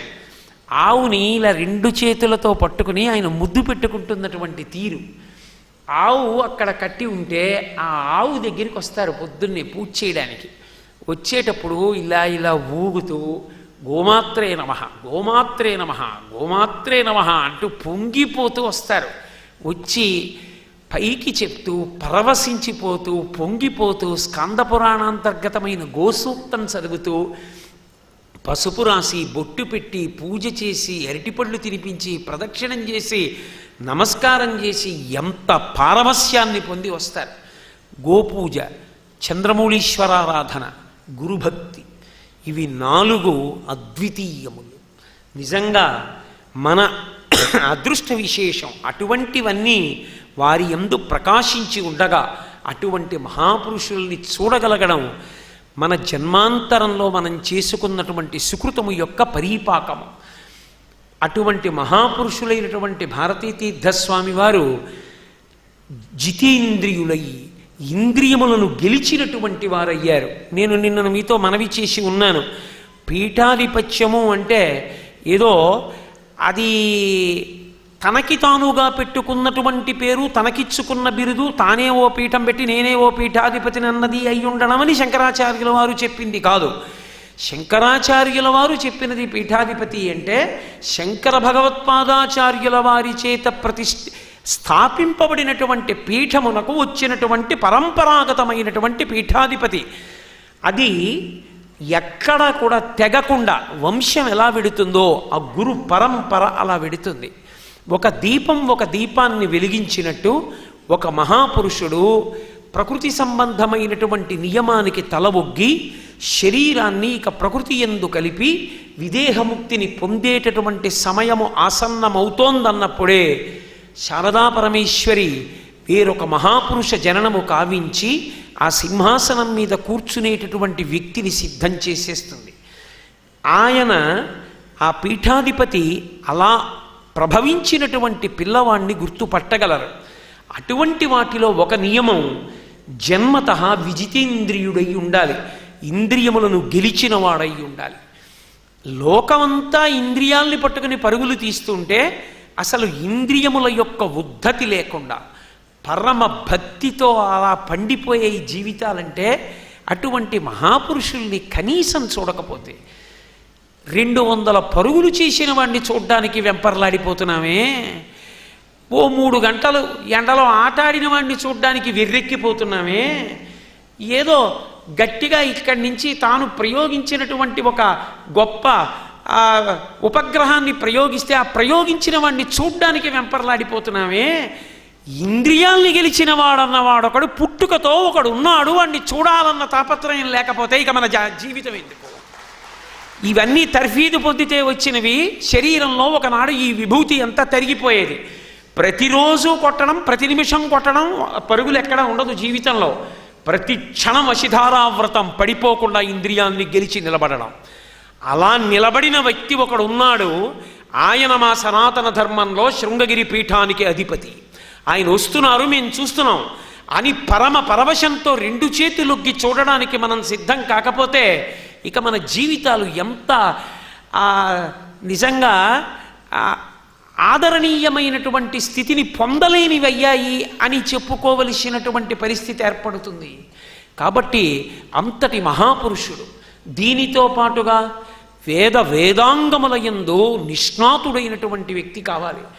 వేదము తెలిసి ఉండాలి. వేద మంత్రము, వేద స్వరము, వేదము చేత ప్రతిపాదింపబడినటువంటి అర్థము, దాని తాత్పర్యము, ఇవి కాక వేదమునకు పక్కన ఉండేటటువంటి శిక్ష, కల్పము, జ్యోతిషము మొదలైనటువంటి వేదాంగములు, వేదాంగములతో పాటుగా చతుశాస్త్రములైనటువంటి మీమాంస, తర్కము, వ్యాకరణము మొదలైనటువంటి శాస్త్రములు, ఇన్ని శాస్త్రములు చదువుకుని వీటితో పాటుగా కావ్యములు, పురాణములు, వీటన్నిటినీ చదువుకుని ఇన్ని చదువుకున్న వారై చాలా పై స్థాయిలో మాట్లాడారనుకోండి, కింద ఉన్నవాడికి ఏమందుతుంది? ఇన్ని తాను చదివి కూడా మేఘమంత కిందకి రాగలగాలి.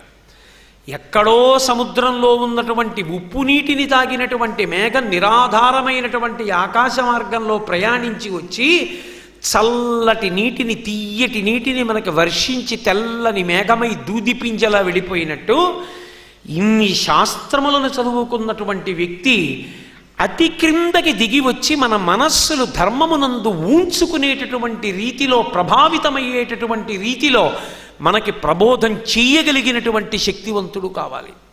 ఇది ఎంత గొప్ప విషయం. 2 భిన్న ధ్రువములు.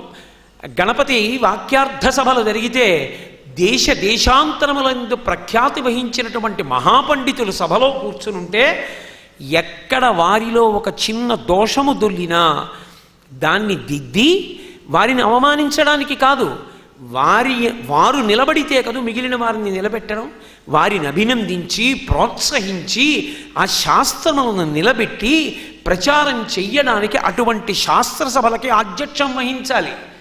అలాగే క్రిందికి వచ్చినప్పుడు ఏమీ తెలియని వాళ్ళని చూసి మీకేం తెలిసి మీ కర్మింతే అనకుండా వాళ్ళని కూడా భగవంతుడి వైపుకి నడిపించడానికి మంచి మాటలు చెప్పగలిగి ఓర్పుతో ప్రవర్తించగలిగినటువంటి కన్న తల్లి మనసు ఉండాలి.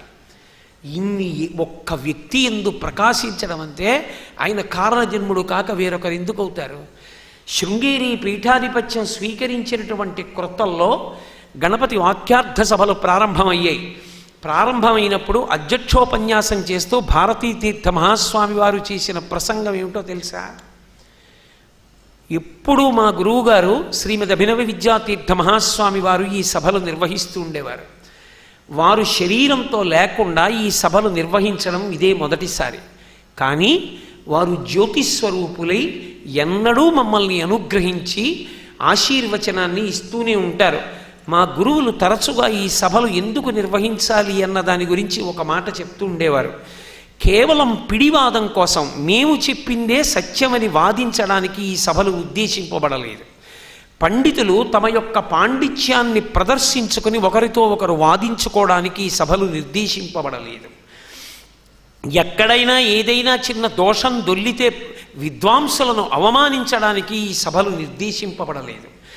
మనలో ఉన్నటువంటి అభిప్రాయాల్ని స్వేచ్ఛగా ప్రకటించుకొని ఇంకా ఎంత గొప్పగా సనాతన ధర్మాన్ని ప్రచారం చెయ్యవచ్చు అన్న విషయం గురించి ఇతమిద్ధమైన అభిప్రాయాన్ని ఏర్పాటు చేసుకోవడం కోసం ఈ సభలు ఏర్పాటు చేయబడ్డాయని మా గురువుగారైన అభినవ విద్యాతీర్థ మహాస్వామి వారు తరచుగా చెప్తుండేవారు. నేను కూడా మా గురువుగారి అడుగుజాడలలోనే నడిచి ఈ సభలని ఆ ఫలితం సాధించడానికే నిర్వహించడానికి ఉద్యుక్తుడనవుతున్నాను అని చెప్పారు. అంతటి గురుభక్తి తత్పరులైనటువంటి వారు ఆ సభలను అలా నిర్వహించగలరు. ఇక్కడ మాట్లాడగలిగినప్పుడు సామాన్యులతో అలా మాట్లాడగలరు. అంతటి విద్వన్మణి, అంతటి తేజోమూర్తి, అటువంటి వారు ఈ 4 గుణములతో ప్రకాశించిన వారు కనుకనే గురువుగారు చదువుకోమన్న శాస్త్రాలన్నీ చదువుకున్నారు. ఇది చదివి మేమేం చేయమంటారు అని మాత్రం ఎన్నడూ అభినవ విద్యాతీర్థ మహాస్వామిని అడగలేదు. గురువుగారు చదువుకోమంటున్నారు, నేను చదువుకుంటున్నాను. నేను మీతో మనవి చేశా, లోకంలో ఎవరైనా చెప్పినది సలహా కావచ్చు, గురువు చెప్పినది మాత్రం ఎప్పుడూ సలహా కాదు. గురువు చెప్పినది శాసనము. ఆ భావన ఎవరి ఎందుంటుందో వాడే శిష్యుడు తప్ప గురువుగారు చెప్పింది తనకి అనుకూలం అనిపిస్తే స్వీకరించడం, గురువుగారు చెప్పింది పాటించడం కష్టమని తనకు అనిపిస్తే వదిలిపెట్టేయడం. మహానుభావుడండి చెప్తారు అన్నవాడు శిష్యుడు ఎందుకు అవుతాడు? గురువుగారు చెప్పారంటే శాసనం అంతే. మనకిష్టమా ఇష్టం లేదా అనవసరం. ప్రభుత్వం ఒక నియమం చేసింది, నాకు అలా పాటించడం ఇష్టం ఉండదండి అంటే కుదురుతుందా? ప్రభుత్వం శాసనం చేసింది, పాటించవలసిందే. గురువుగారు చెప్పారు శాసనం, అలా పాటించవలసిందే. అనుకున్నవాడెవరో వాడు శిష్యుడు. అది ఒక సందర్భమునందు కాదు, కాలమునందు పరీక్షలో పైకి రావాలి. అన్ని సంవత్సరముల పాటు ఒక గుహలో ఒక పిల్లవాడు ఒంటరిగా కూర్చుని మహావిద్వాంసులైనటువంటి గోపాలకృష్ణ శాస్త్రి గారు లాంటి వ్యక్తుల దగ్గర శాస్త్రాల్ని మధించి నేర్చుకుని వాటి యందు విద్వాంసులై నేనేమవ్వాలని ఎన్నడూ అడగలేదు. కానీ శృంగేరి పీఠంలో ఒక ఆశ్చర్యకరమైనటువంటి విషయం ఒకటి ఉన్నది. శృంగేరి పీఠంలో గురువులు శరీరాన్ని విడిచిపెట్టేసినంత మాత్రం చేత పీఠానికి సంబంధించినటువంటి కార్యక్రమాలలో వారి యొక్క ప్రమేయము అంతటితో పూర్తయిపోతుంది అనుకోవడం పొరపాటు. ఆ గురువులు తేజోవిరాజితులై జ్యోతిస్వరూపులై వారు నిరంతరము తమ శిష్యుణ్ణి, పరంపరని, లోకాన్ని, ధర్మాన్ని ఒక కాపు కాస్తూనే ఉంటారు. అందుకే నాకు శృంగేరి వెడితే నాకు అత్యంత ప్రీతిపాత్రమైన ప్రదేశం ఏది అంటే అధిష్టానాల దగ్గరికి వెళ్ళి కూర్చోవడం. యథార్థంగా నేను శారదాంబ సన్నిధిలో కూడా చాలా తక్కువ గడుపుతాను. ఈ మధ్య నేను శృంగేరి వెళ్ళినప్పుడు కూడా నేను చాలాసేపు నా భార్యతో కలిసి వెళ్ళి కూర్చుని నేను గడిపింది ఆ జగద్గురువుల యొక్క అధిష్టానాల దగ్గర కూర్చోవడమే. ప్రత్యేకించి నాకు చంద్రశేఖర భారతీ మహాస్వామి వారి యొక్క అధిష్టానం దగ్గర కూర్చోవడం అంటే ఎనలేని ప్రీతి, ఎంత ఇష్టం. నాకు అక్కడ కూర్చుంటే చాలు, ఏం అక్కర్లేదు, నేనేం చదవక్కర్లేదు. కళ్ళు మూసుకొని ఆయన అధిష్టానం దగ్గర కూర్చుంటే ఆయన కారణజన్ముడు, ఆయన పుట్టడం, ఆయన మూకపంచశతి చదువుతూ ఉండడం, ఆయన సుందరకాండ పారాయణ చేయడం, ఆయన వైరాగ్యం, కాలభైరవ దేవాలయం దగ్గర కూర్చుని ఆయన గుండెలు బాదుకోవడం, ఆఖరికి శరీరంతో ఉండలేక శరీరాన్ని విడిచిపెట్టడం, శాస్త్రముల మీద ఆయనకున్న గురి, ఆయన పొందినటువంటి సమాధి, అబ్బబ్బా కారణజన్ముడని తలుచుకుంటూ అవన్నీ ఆయన అధిష్టానం దగ్గర కొన్ని గంటలు కూర్చుని లేస్తే చాలు ఎంత సంతోషం. ఆ తుంగానది మీద ఉన్నటువంటి ఆ వారధి తలుపు తీసి అధిష్టానాల దగ్గరికి వెళ్ళొచ్చు అనే వరకు విద్యాశంకర దేవాలయం అరుగు మీద కూర్చుని అది తెరిచారనగానే వెళ్ళి అక్కడ కూర్చుంటుంటాను. ఎంత సంతోషమో నిజంగా. శృంగేరి మఠంలో ఇప్పటికీ గురువుల యొక్క అనుగ్రహం అలా ఉంటుంది. వారు శరీరాన్ని విడిచిపెట్టారని కాదు, వారు తేజోమూర్తులై నిరంతరం మనని గమనిస్తూనే ఉంటారు, గుండెల్లో పెట్టుకుని మనని కాపాడుతూనే ఉంటారు. నేను మీతో ఒక విషయం ప్రస్తావించవలసి ఉంటుంది. కేవలం తన ఉత్తరాధికారిని తాను నిర్ణయించడం కాదు, ఆ ఉత్తరాధికారి నిర్ణయింపబడే ముందు పూర్వాచార్యుల యొక్క ప్రమేయం ఉంటుంది. వారు మా ప్రమేయం ఉన్నది అని ఎరుకలోకి తెచ్చి ఆశీర్వదిస్తారు. భారతీతీర్థ మహాస్వామి వారికి పీఠాధిపత్యం ఇచ్చే ముందు, శిష్య స్వీకారం చేసే ముందు అదే జరిగింది. విద్యాసుబ్రహ్మణ్య అయ్యర్ అని ఒక మహానుభావుడు, ఆయన ధైర్యం చేసి చొరవ చేసి ఆ రోజుల్లో బహుశా ఈ సీతారామాంజనేయులు అన్న పిల్లవాడిని శిష్య స్వీకారం చేస్తారు అభినవ విద్యాతీర్థ మహాస్వామి అని చెప్పుకునేవారు. ధైర్యం చేసి స్వామివారి దగ్గరికి వెళ్ళి అడగగలిగినంత సాహసం ఎవరు చెయ్యలేరు. కానీ విద్యాసుబ్రహ్మణ్య అయ్యర్ గారికి స్వామివారితో ఉన్నటువంటి ఆ సాన్నిహిత్యాన్ని పురస్కరించుకుని వారు ఒక మాట అడిగారు. ఏమో మఠ ప్రాంగణం అంతా మాట వినపడుతోంది, మీరు సీతారామాంజనేయుల్ని శిష్య స్వీకారం చేస్తారు అని అంటున్నారు, ఏ నోట విన్నా ఎక్కడ చూసినా పరమయోగ్యుడైన వ్యక్తి అని చెప్పుకుంటున్నారు, అది యథార్థమో కాదో మేము స్వామి వలన తెలుసుకోవచ్చా అని అడిగారు. శ్రీమద్ అభినవ విద్యాతీర్థ మహాస్వామి తల పంకించి అక్కడ పంచాంగం ఉంది, ఇలా పట్టండి అన్నారంతే. ఈ విద్యాసుబ్రహ్మణ్య అయ్యర్ వారు వెళ్ళి పంచాంగం తీసుకొచ్చి ఇచ్చారు. ఒకసారి పంచాంగం తీసి చూడండి, శిష్య స్వీకారానికి ఎప్పుడు బాగుంటుందో అన్నారు.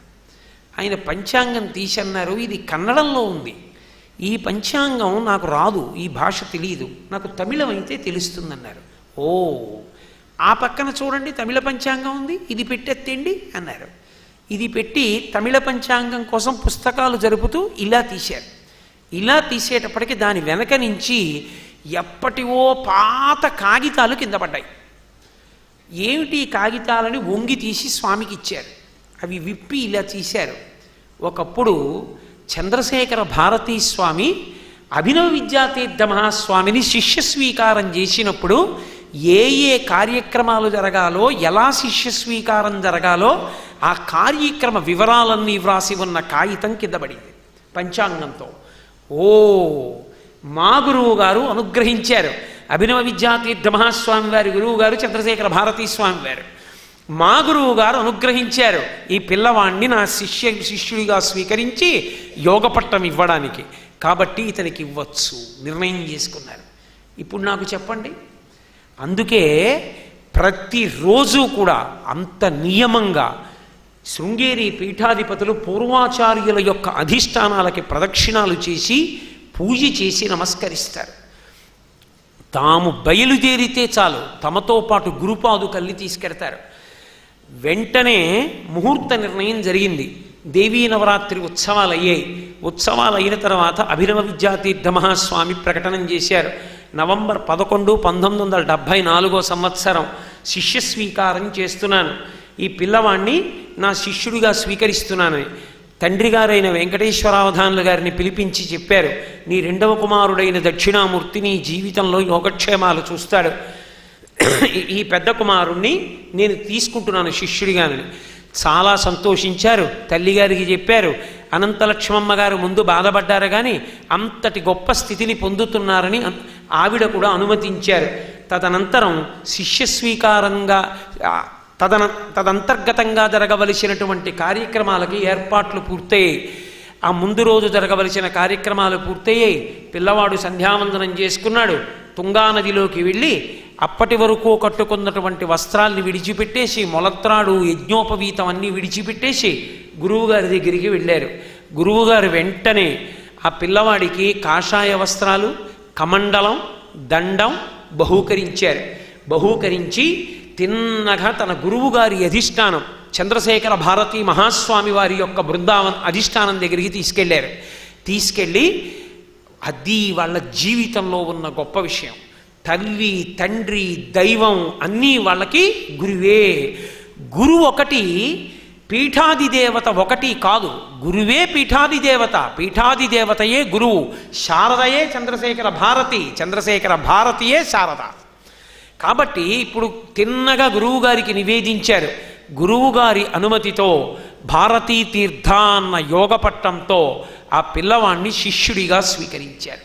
అప్పుడు సీతారామాంజనేయులు అన్న పూర్వాశ్రమనామం తొలగిపోయి భారతీ తీర్థ మహాస్వామి అయి మనందరినీ అనుగ్రహించడానికి భారతదేశ చరిత్రలో సువర్ణాధ్యాయాన్ని ఆవిష్కరించడానికి శృంగగిరి పీఠానికి ఉత్తరాధికారిగా అభినవ విద్యాతీర్థ మహాస్వామి వారి శిష్యులుగా భారతీ తీర్థ మహాస్వామి వారు రంగప్రవేశం చేయడం జరిగింది. కానీ అనితర సాధ్యమైనటువంటి గురుభక్తి, భారతీ తీర్థ మహాస్వామి వారి యొక్క గురుభక్తిని చూసి ఒక వ్యక్తి, మహావిద్వాంసుడు, విద్యావేత్త, అంతటి గొప్పవాడు, ఆయన పేరు విచిత్రం ఏమిటంటే మండన మిశ్రుడు. ఆయన ఒకానొకప్పుడు అభినవ విద్యాతీర్థ మహాస్వామి వారి దగ్గరికి వెళ్ళి అడిగేట, నేను శంకరాచార్యుల వారి వెనక ఉన్న 4 శిష్యులతో కూడుకున్న మూర్తిని చూసినప్పుడు అనుకుంటూ ఉంటాను, అసలు శంకరాచార్యుల వారు ఈ 4 శిష్యులు కలిపి ఎంత ప్రేమగా ఉండేవారో ఎలా తెలుస్తుంది అని అనుకుంటూ ఉండేవాడిని. ఆ కొరత తీర్చడానికేమో మీరు భారతీ తీర్థస్వామి మీ ఇద్దరినీ చూస్తూ ఉంటే నిజంగా ఆశ్చర్యంగా ఉంటుంది. ఏమి ప్రేమ మీకు శిష్యుడి మీద, ఏమి భక్తి మీ శిష్యుడికి గురువు మీద.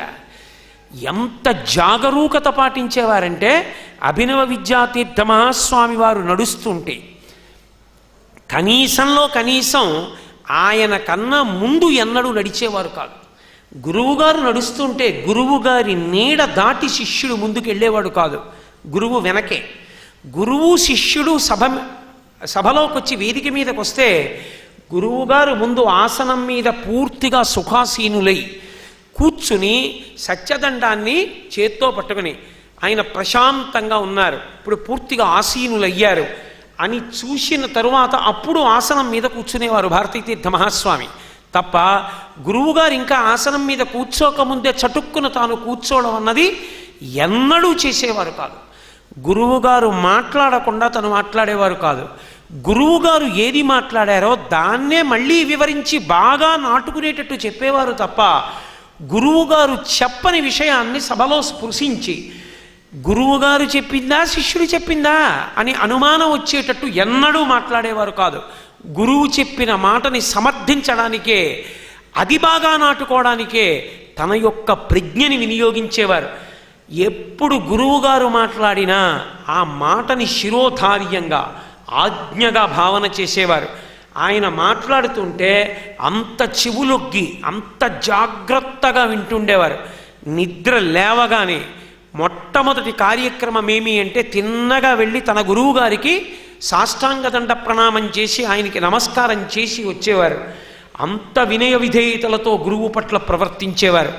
ఒకానొక సభలో శ్రీరంగం అనుకుంటాను, శ్రీరంగంలో సభ జరుగుతున్నటువంటి రోజుల్లో ఒకరోజు అభినవ విద్యాతీర్థ మహాస్వామి తన అనుగ్రహ భాషణాన్ని పూర్తి చేసి ఒక మాట అన్నారు, నా శిష్యుడు మంచి విద్వాంసుడు, చాలా బాగా మాట్లాడగలడు, కానీ బహుశా ఇవాళ ఎక్కువసేపు మాట్లాడలేడు అనుకుంటున్నాను.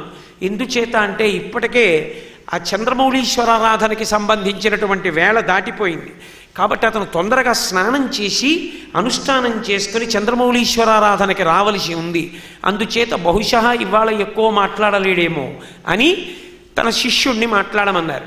వెంటనే భారతీ తీర్థ మహాస్వామి అన్నారు, గురువుగారి యొక్క ఆజ్ఞ పాటించడం ఒక్కటే నాకు తెలిసున్న విషయం. మా గురువుగారు అన్యాపదేశంగా నాతో ఒక విషయం చెప్పారు, ఇప్పుడు నువ్వు మాట్లాడడం కన్నా స్నానం చేసి అనుష్ఠానం చేసుకుని చంద్రమౌళీశ్వరారాధనకి రావడం ప్రధానమని. గురువుగారి ఆజ్ఞని ఔదల దాల్చి స్నానానికి వెళ్ళిపోతున్నాను కాబట్టి ఇక్కడితో నా అనుగ్రహ భాషణం పూర్తయిపోయింది. గురువు యొక్క మాట అంటే అలా ఔదల దాల్చేవారు. గురువు అంటే గురువే, గురువు కన్నా ఆయన దృష్టిలో ఇంకొకటి లేదు. కలలో కూడా ఆ భావన ఉండేది కాదు. గురువుగారంటే గురువుగారే. గురువుగారు ఒక మాట అన్నారు, అది ఎలా అవుతుంది అని ఎన్నడూ అనేవారు కాదు. మా గురువు గారు అన్నారా, అయితే అవుతుంది తప్పకుండా, అంతే. అది అయ్యే అవకాశం లేదని తెలిసినా కూడా ఆయన నమ్మకం ఏమిటంటే గురువుగారి అనుగ్రహం చేయిస్తుంది. అలా చేయించిన రోజులున్నాయి, సత్యమని నిరూపింపబడ్డాయి.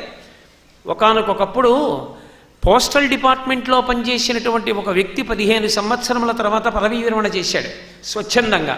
ఏదో అతనికి ప్రభుత్వం నుంచి రావలసినటువంటి సొమ్ము విషయంలో తేడా వచ్చి అతనికి ప్రభుత్వం చెల్లించలేదు. అతను దాని మీద కోర్టులో కేసు వేసి సంపాదించుకోవచ్చా అన్న విషయంలో నిర్ధారణ చేసుకోవడానికి ఒక న్యాయవాది దగ్గరికి వెళ్ళాడు. న్యాయవాది ఆ కాగితాలన్నీ పరిశీలించిన తరువాత చూసి అన్నాడు, తప్పకుండా మీరు ఈ వ్యాజ్యం గెలుస్తారు, మీకు ప్రభుత్వం నుంచి రావలసిన ద్రవ్యం అందుతుంది, కాబట్టి నేను ఇవాళే కేసు వేస్తానన్నాడు. ఆయన అన్నారు, ఆయన శృంగేరి పీఠానికి అభినవ విద్యాతీర్థ మహాస్వామి వారికి పరమభక్తులు. ఆయన అన్నారు, ఒక్కసారి మా గురువుగారి దగ్గరికి వెళ్ళి నమస్కారం చేసి వచ్చి కేసు వేస్తాను. పూర్వం ముందు మా గురువుగారిని అడిగాను, అడిగితే మా గురువుగారు గెలుస్తావు, వెయ్యికి తప్పకుండా కేసు అన్నారు. కాబట్టి మా గురువుగారికి ఒక నమస్కారం చేసి వచ్చాక కేసు వేద్దురుగానన్నారు. ఆ లాయర్కి కోపం వచ్చి అన్నాడు, నేను కేసు వేయడానికి మీ గురువుగారికి నమస్కారం చేసి వస్తావా, ఓ పని చేయి, మీ గురువుగారినే వాదించమని వచ్చి కేసు అన్నాడు. అని అంటే ఆయనకి బాధ కలిగింది. గురువుగారిని ఇంత మాట అన్నాడని అతనికి సంప్రదించినందుకు ఇవ్వవలసి చేసి ఆ కాగితాల కట్టబుచ్చుకొని శృంగేరి వచ్చారు. అప్పటికి అభినవ విద్యాతీర్థ మహాస్వామి ఆ విదేహముక్తి పొందేశారు. తిన్నగా భారతీ తీర్థ మహాస్వామి వారి దగ్గరికి వెళ్ళారు. వెళ్ళి భారతీ తీర్థ మహాస్వామిని అడిగారు, అయ్యా మహాసన్నిధానం గారు అనేవారు గురువుగారిని, అభినవ విద్యాతీర్థ మహాస్వామి వారు శరీరంతో ఉన్న రోజులలో వచ్చి వారి యొక్క అనుమతి తీసుకున్నాను. లాయర్ని అడిగితే ఇలా కఠినంగా మాట్లాడాడు, బాధ కలిగి వచ్చేసాను, అందుకని మీరు అనుగ్రహించండి, కేసు వేయమంటారా అన్నారు. నమస్కారం పెట్టి పెడదామని వచ్చాను, పెద్ద గురువు గారు వేయమన్నారు, వేసేస్తాను. భారతీ తీర్థ మహాస్వామి వారు కళ్ళు మూసుకుని తల పంకించి అన్నారు, మా గురువుగారు వేయమన్నారుగా, వేసేయండి, మా గురువుగారే చూసుకుంటారు అన్నారు. తిన్నగా వెళ్ళి కేసు వేసేశాడు. 15 సార్లు వాయిదా పడిపోయింది, ఆ కేసు నడవల. ఇదెక్కడి ప్రారంధమని పాపం ఆ పదవీ విరమణ చేసిన ఉద్యోగి బాధపడుతున్నాడు. అనుకోకుండా బెంగళూరు బెంచ్ సెలవులో వెళ్ళడంలో తమిళనాడు నుంచి ప్రత్యేకంగా బెంచ్ వచ్చింది. ఒక జటిలమైన కేసు విచారణ చేసి కొద్ది సమయమే ఉంది, వాళ్ళు లేచిపోతున్నారు.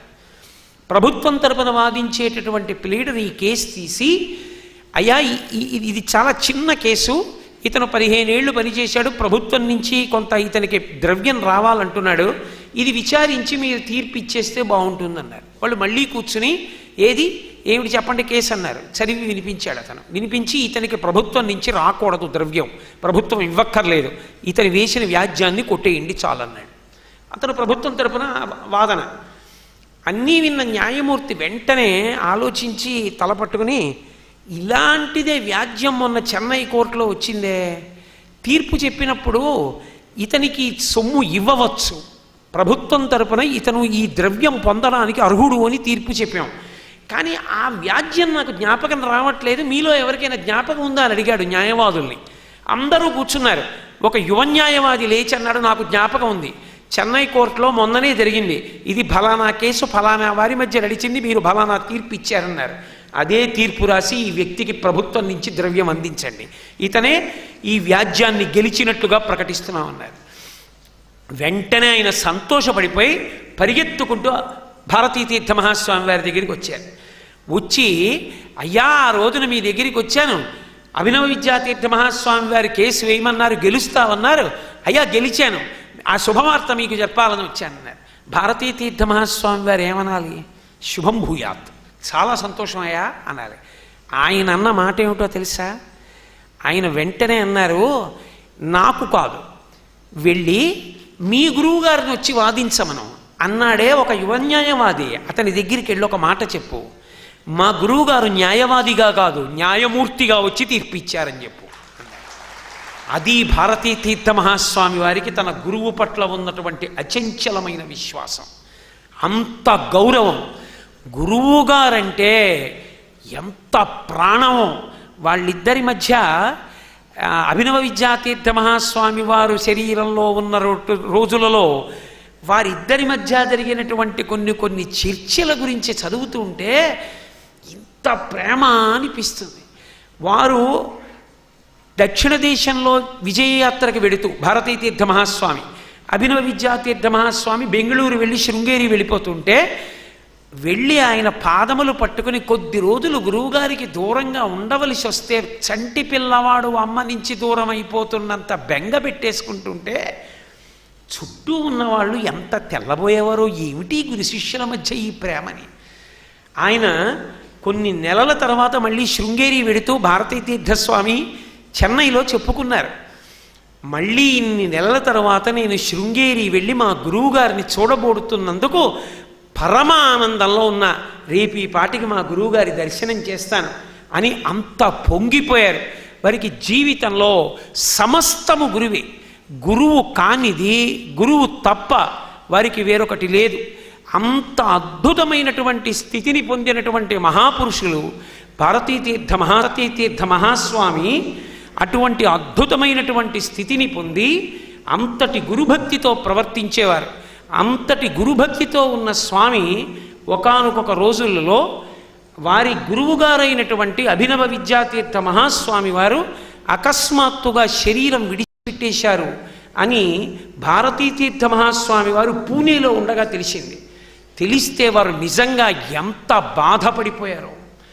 బాధపడిపోయి వెంటనే ఒక ఐశ్వర్యవంతుడి యొక్క సహకారంతో, ప్రభుత్వ సహకారంతో ప్రత్యేక విమానంలో బయలుదేరి శృంగేరి చేరుకుని గురువుగారి దగ్గరికి వెళ్ళి గురువుగారి శరీరం ముందు తల ఉంచి, ఇక తల పైకెత్తకుండా తనకి తల్లి, తండ్రి, దైవం సమస్తమైనటువంటి గురువుగారు శరీరాన్ని విడిచిపెట్టేస్తే వారు పొందినటువంటి పరివేదన అనన్య సామాన్యం.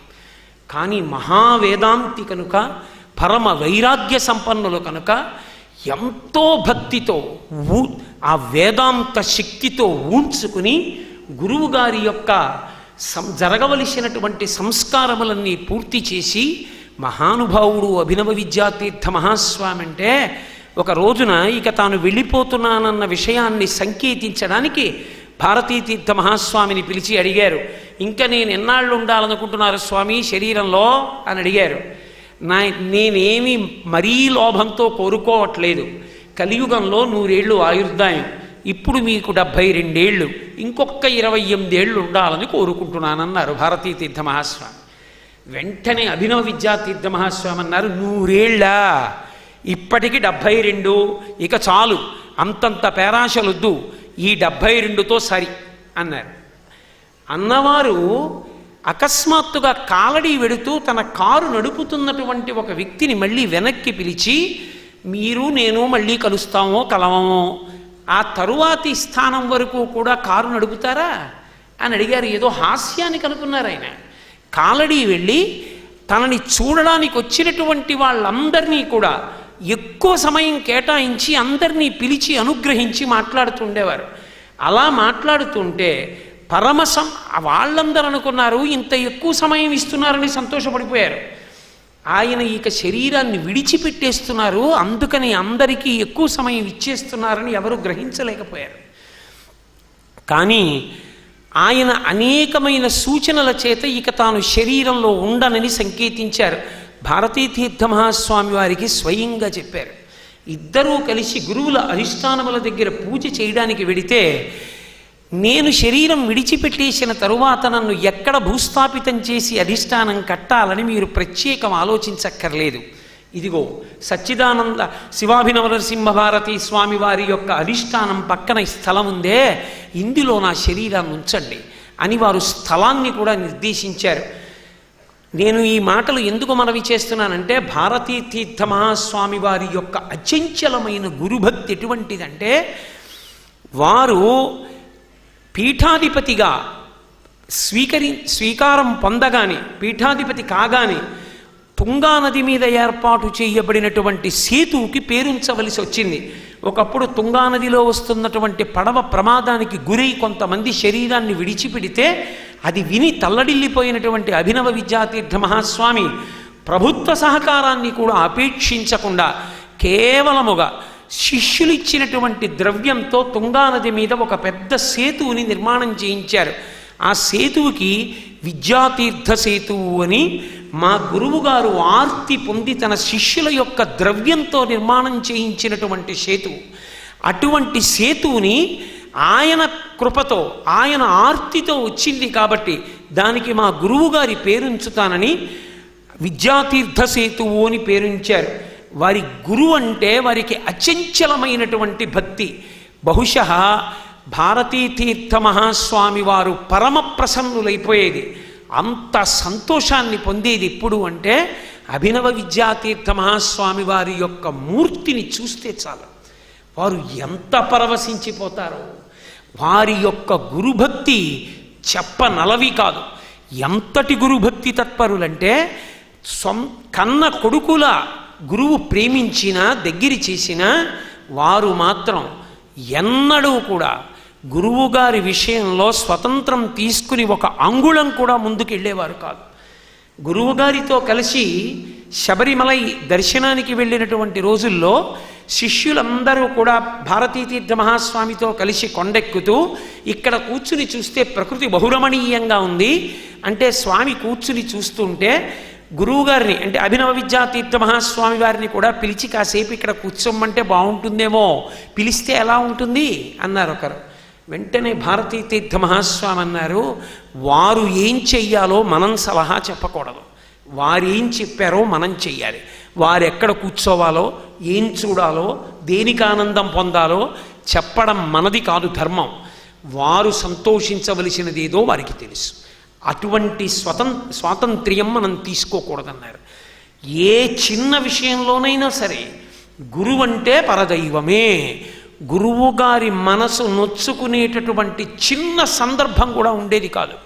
గురు శిష్యులిద్దరివి రెండు శరీరాలు, కానీ ఆత్మగా గురు శిష్యులిద్దరూ ఇద్దరు కారు. విశ్వం పశ్యతి కార్యకారణతయా స్వస్వామి సంబంధిత శిష్యాచార్యత తథైవ పితృపుత్రాత్మనాభేతత స్వప్నే జగ్రతివా ఏష పురుషో మాయా పరిభ్రామిత తస్మై శ్రీ గురుమూర్తయే నమ ఇదం శ్రీ దక్షిణామూర్తయే అన్నట్టు గురు శిష్యులిద్దరూ ఆత్మత ఒక్క వస్తువుగా ఉండేవారు. ఒక వ్యక్తి అభినవ విద్యాతీర్థ మహాస్వామి వారి దగ్గరికి వెళ్ళి, అయ్యా దక్షిణాయనం నేను ఇల్లు కట్టుకున్నాను, గృహప్రవేశం చేస్తాను, కొడుక్కి ఉపనయనం చేద్దాం అనుకుంటున్నాను అన్నారు. అభినవ విద్యాతీర్థ మహాస్వామి వారి దగ్గరికి వెళ్ళకముందు భారతీతీర్థ మహాస్వామి వారి దగ్గరికి వచ్చారు. భారతీతీర్థ మహాస్వామి అన్నారు, మీ గృహప్రవేశం చెయ్యండి, మా ఆశీస్సు మీకు పుష్కలంగా ఉంటుంది. ఉపనయనం మాత్రం ఇప్పుడు చెయ్యకండి, దక్షిణాయనం అది శాస్త్ర విరుద్ధం. ఉత్తరాయణం వచ్చిన తర్వాత పిల్లవాడిని శృంగేరి తీసుకొచ్చి చేసుకోండి, ఇక్కడ మా ఆశీస్సు మీకు పుష్కలంగా ఉంటుందన్నారు. అయ్యో పిల్లవాడికి ఉపనయనం వద్దన్నారే, పెద్ద ఆయన్ని అడిగితే ఎలా ఉంటుందో చూద్దాం, ఆయన ఆశీస్సు దొరుకుతుందేమోనని వచ్చినటువంటి వ్యక్తి అభినవ విద్యాతీర్థ మహాస్వామి వారి దగ్గరికి వెళ్ళి, అయ్యా ఇలా దక్షిణాయనం ఇల్లు కట్టుకున్నాను, గృహప్రవేశం చేస్తున్నాను, కొడుక్కి ఉపనయనం కూడా చెయ్యాలనుకుంటున్నాను అన్నారు. తప్పకుండా మీరు ఇల్లు గృహప్రవేశం చేయండి, మా ఆశీస్సు ఉంటుంది. దక్షిణాయనం కదూ, ఉపనయనం చేయడం శాస్త్ర విరుద్ధం, ఇప్పుడు చేయకండి. ఉత్తరాయణం వచ్చిన తర్వాత మీ అబ్బాయిని తీసుకుని శృంగేరి వచ్చి చేసుకోండి, మా ఆశీర్వచనం పుష్కలంగా ఉంటుంది. శిష్యుడు చెప్పినటువంటి మాటలే గురువు మళ్ళీ చెప్పారు. ఆయన ఏది చెప్పారో అవే మాటలు శిష్యుడు చెప్పేవారు. తెలిసి కాదు, అక్కడికి వెళ్ళి అడిగితే ఏ మాట, ఇక్కడికి వచ్చి అడిగితే అదే మాట. ఇద్దరి మధ్య ఏ భేదం ఉండేది కాదు. మొన్న నేను కాకినాడలో త్యాగరాజ ఆరాధనోత్సవాలలో ప్రసంగం చేయడానికి వెళ్ళాను. అక్కడికి తిరుమల తిరుపతి దేవస్థానానికి కార్యనిర్వహణాధికారిగా పదవీ బాధ్యతలు నిర్వహించి పదవీ విరమణ చేసినటువంటి వారు లబ్ధప్రతిష్ఠులు, పరమ విష్ణు భక్తులు, మహానుభావులు, నాహంకర్త హరిహికర్త అంటూ గ్రంథరచన చేసి తిరుమల వెంకటేశ్వర స్వామి వారికి తనకి మధ్య జరిగినటువంటి కొన్ని విశేషమైన అనుభవాల్ని గ్రంథరూపంలో ఆంధ్రదేశానికి అందించినటువంటి వారు పరమభక్తి తత్పరులు పివిఆర్కే ప్రసాద్ గారు వచ్చారు. వచ్చి వారు ఆ సభలో నేను మాట్లాడిన తర్వాత వారు మాట్లాడుతూ నేను ఒక కీర్తన గురించి ఒక విషయం గురించి మాట్లాడాను. వారు దానికి కొనసాగింపుగా విషయం గురించి మాట్లాడుతూ ఒక మాట చెప్పారు. నేను టీటీడీకి ఈఓగా చేస్తున్న రోజుల్లో ఒకప్పుడు శృంగేరి వెళ్ళాను. అప్పటికి అభినవ విద్యాతీర్థ మహాస్వామి వారు పీఠాధిపత్యంలో ఉన్నారు. నేను వెళ్ళి వారికి నమస్కరించి తిరుమల తిరుపతి దేవస్థానం పనుపున కానుకలు అందించి వచ్చేస్తుంటే వారు నన్ను పిలిచి ఒక మాట చెప్పారు. మీరు తిరుమల తిరుపతి దేవస్థానానికి కార్యనిర్వహణ అధికారి చేశారు కదూ, మీకు పరిపాలనా సంబంధమైనటువంటి అనుభవం బాగా ఉంటుంది. మీకు ఆ అనుభవం ఉంది కాబట్టి నేను మిమ్మల్ని ఒక మాట అడుగుతున్నాను. మీరు దయచేసి ఒక చిన్న పని చెయ్యాలి. నా శిష్యుడు ఉన్నాడే భారతీ తీర్థ స్వామి, ఎప్పుడూ శాస్త్రం శాస్త్రం శాస్త్రం శాస్త్రం శాస్త్రం చదువుకోవడం, శాస్త్రం బోధ చేయడం, పీఠం పీఠ కార్యక్రమాలు, వీటి మీద అనురక్తి లేదు. దీన్ని పట్టించుకోవట్లా. శాస్త్రం అంటే మాత్రం ఎంత సంతోషం. అటువంటి వాడు నా శిష్యుడైనందుకు, అటువంటి వాడు ఈ పీఠాన్ని నడపబోతున్నందుకు నాకు ఎంతో సంతోషంగా ఉంది. కానీ కొంచెం ఈ పీఠ నిర్వహణ విషయాల మీద కూడా శ్రద్ధ పెడితే రేపొద్దున్న అవసరం ఏర్పడిన నాడు ఇబ్బంది లేకుండా ఉంటుందనుకుంటున్నాను. నేను పిలిచి ఏం చెప్పను, మీరు వెళ్ళి ఒక్క మాట ప్రస్తావన చెయ్యండి, పరిపాలనా దక్షుడు కనుక మీరు చెప్తే బాగుంటుందన్నారు. ఇదెక్కడి ప్రారంభం? భారతీ తీర్థస్వామికి వెళ్ళి నేను చెప్పనా ఈ మాట? చెప్పకపోతే అభినవ విద్యాతీర్థ మహాస్వామి వారు చెప్పినటువంటి శాసనాన్ని అతిక్రమించినట్టు అవుతుంది. చెబితే అంతటి మహాపురుషులకి వెళ్ళి మీరు పీఠ కార్యక్రమాల మీద శ్రద్ధ పెట్టండి అని నేను చెప్పడమా? ఎలా కుదురుతుంది? అయినా ధర్మ సంకట స్థితి. గురువుగారి మాట ఔదల దాల్చడం శిష్యుడి యొక్క లక్షణం. భారతీ తీర్థ మహాస్వామికి ఈ ధర్మం బాగా తెలిసున్నదే. నేను ఆయన చెప్పమన్న మాట చెప్తున్నాను తప్ప నేను స్వతంత్రించి వారికి చెప్పేటటువంటి వాడను కానని, అటువంటి పని ఎన్నడూ చేయనని వారికి తెలుసు. కాబట్టి గురువుగారు మీకు ఈ మాట చెప్పమన్నారు, కొంచెం పీఠ నిర్వహణ యందు కూడా శ్రద్ధ పెడితే బాగుంటుందేమో అన్నారు. అనగానే భారతీ తీర్థ మహాస్వామి ఒక నవ్వు నవ్వి ఒక్క క్షణం మౌనం పాటించన్నారట. పీఠాధిపత్యం చేపట్టిన తరువాత పీఠ నిర్వహణ కార్యక్రమాలలో ఎలాగో శాస్త్రం గురించి చదువుకోవడానికి అంత సమయం ఉండదుగా, ఇప్పుడేగా ఈ శాస్త్రం చదువుకోవడం, అందుకని ఇప్పటికి చదవనివ్వండి, ఆ సందర్భం ఏర్పడినప్పుడు దాని సంగతి చూద్దాం. అంటే కించిత్ సమయాన్ని కూడా జారవిడుచుకోకుండా ఎంత వీలైతే అంత శాస్త్రం చదవాలి, అన్ని విషయాల మీద సమగ్రత దొరకాలి. అదే సమయంలో మహాపురుషులైనటువంటి అభినవ విద్యాతీర్థ మహాస్వామి వారు పీఠాధిపత్యం చేస్తూ ఉండగా నేను కొత్తగా వేలు పెట్టి చెప్పవలసిన అవసరం లేదు, చూడక్కర్లేదు. ఆ తరువాత అంటారా, ఆ పైన మా గురువుగారు అభినవ విద్యాతీర్థ మహాస్వామి వారు ఆ పరమేశ్వర గురువులు, పరమేష్ఠి గురువులు, పరమ గురువులు, పరంపరా గురువులు, వీళ్ళందరూ నా వెనక ఉండి నా చేత సమర్థవంతమైన నిర్ణయములు చేసి నడిపిస్తారు. అది వారి భావన. అంతటి గురుభక్తి తత్పరులు. అసలు భారతీ తీర్థస్వామి వారి యొక్క గురుభక్తి పరమాద్భుతం. కేవలం భారతీ తీర్థ మహాస్వామి గురుభక్తి అన్న ఒక్క విషయాన్ని పరిశీలనం చేస్తే, ఆ ఒక్క విషయాన్ని చదివితే, ఆ ఒక్క విషయాన్ని పుస్తకాలుగా లోకానికి తీసుకొస్తే, ఇవాల్టి రోజున గురువులంటే పరమ చులకనగా చూస్తున్నటువంటి రోజుల్లో అసలు గురుభక్తి అంటే ఏమిటి, గురువు అంటే ఏమిటి, ఒక గురువు పట్ల శిష్యుడు ఎంత జాగరూకుడై ప్రవర్తించవలసి ఉంటుంది, గురుభక్తి అన్నది మనిషిని ఏ స్థాయిలో నిలబడుతుంది, ఎలా నడిపిస్తుంది అన్న విషయం అందరికీ కూడా అవగతం అవుతుంది. అప్పటికి ఇప్పటికీ ఎప్పటికీ వారిది అంతటి అచంచలమైనటువంటి గురుభక్తి, అంతటి శాస్త్రభక్తి, అటువంటి గోవుల యందు కలిగినటువంటి భక్తి, అంతటి పీఠ నిర్వహణ యందు అనురక్తి, మఠ నిర్వహణలో శంకరాచార్యుల వారి చేత స్థాపింపబడినటువంటి మఠం కనుక దాన్ని అంత గౌరవంతో నిర్వహించాలి. దాని యొక్క నిర్వహణ యందు ఎక్కడా ఎటువంటి వైక్లభ్యం కలగకూడదు అని అంత జాగ్రత్తతోటి దాన్ని నిర్వహణ చేస్తూ అంత అద్భుతంగా ఇవాళ భారతదేశానికి శంకరాచార్యుల వారి చేత ప్రతిష్ఠింపబడి నిర్వహింపబడుతున్నటువంటి పీఠాలలో శృంగేరి పీఠం అంత అంతటి ప్రఖ్యాతిని పొందింది అంటే వచ్చినటువంటి గురు పరంపరలో ప్రత్యేకించి శృంగగిరి మఠానికి సంబంధించినంత వరకు ఒక విశేషం ఉంటుంది. ప్రతి 9 అంకె యొక్క ఆవృత్తిలో అంటే మొదటి 9, 18, 27, 36, తర్వాత 45, తర్వాత 54, తర్వాత 63 అంటే ఏ 2 కలిపితే 9 అవుతూ ఉంటుందో అలా ఆ సంఖ్య తిరిగి వచ్చినప్పుడల్లా అనితర సాధ్యమైనటువంటి విద్వాంసుడు, కారణజన్ముడు, అపర శంకరావతారం, సాక్షాత్తుగా శంకర భగవత్పాదుల యొక్క అంశ భూమండలం మీద వెలిసి శృంగగిరి పీఠానికి ఆధిపత్యం వహించి పరిపాలన చేస్తుంది అని శృంగేరి చరిత్ర చదువుకున్న వారు చెప్తూ ఉంటారు.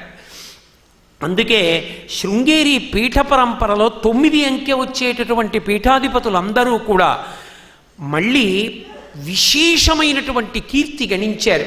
36వ పీఠాధిపతిగా వచ్చినటువంటి వారు భారతీతీర్థ మహాస్వామి, 35 అభినవ విద్యాతీర్థ మహాస్వామి, 36 జగద్గురువులైనటువంటి భారతీతీర్థ మహాస్వామి, 3, 6, 9. అందుకే 36వ పీఠాధిపతి అయినటువంటి భారతీతీర్థ మహాస్వామి వారు ఉన్నటువంటి రోజులలో మనమందరం ఉండడం, 36వ పీఠాధిపతి యొక్క అనుగ్రహ భాషణాలు వినడం, 36వ పీఠాధిపతి చేస్తున్నటువంటి చంద్రమౌళీశ్వరారాధన చూడగలగడం, వారు పీఠాధిపతిగా అవతార పురుషులు శరీరంతో ఈ లోకంలో తిరుగాడుతున్న సమయంలో మనం కూడా మనుష్య జన్మనెత్తి తిరుగాడుతుండడం మనందరి యొక్క అదృష్ట విశేషం. అటువంటి జగద్గురువులు గుంటూరు పట్టణానికి విచ్చేస్తున్నటువంటి శుభ సందర్భాన్ని పురస్కరించుకొని అత్యద్భుతమైన రీతిలో నేను మీతో చెప్పాను, కార్యక్రమాల యొక్క కూర్పుని పరిశీలించినప్పుడు ఆంధ్రదేశంలో ఏ పట్టణానికి వెయ్యనటువంటి పెద్దపీట గుంటూరు పట్టణానికే వేశారు స్వామివారు. ఎందుచేత అంటే 15 రోజులు తాను ఉండడమే కాదు, 15 రోజులు ఒక ప్రాంగణంలో ఉండి ఆ ప్రాంగణంలోనే ఇన్ని కార్యక్రమాలు జరుగుతున్నాయి. అదే ప్రాంగణంలో అతిరుద్రం, అదే ప్రాంగణంలో శతచండీ జరిగినప్పుడు పూర్ణాహుతి జరుగుతుంది.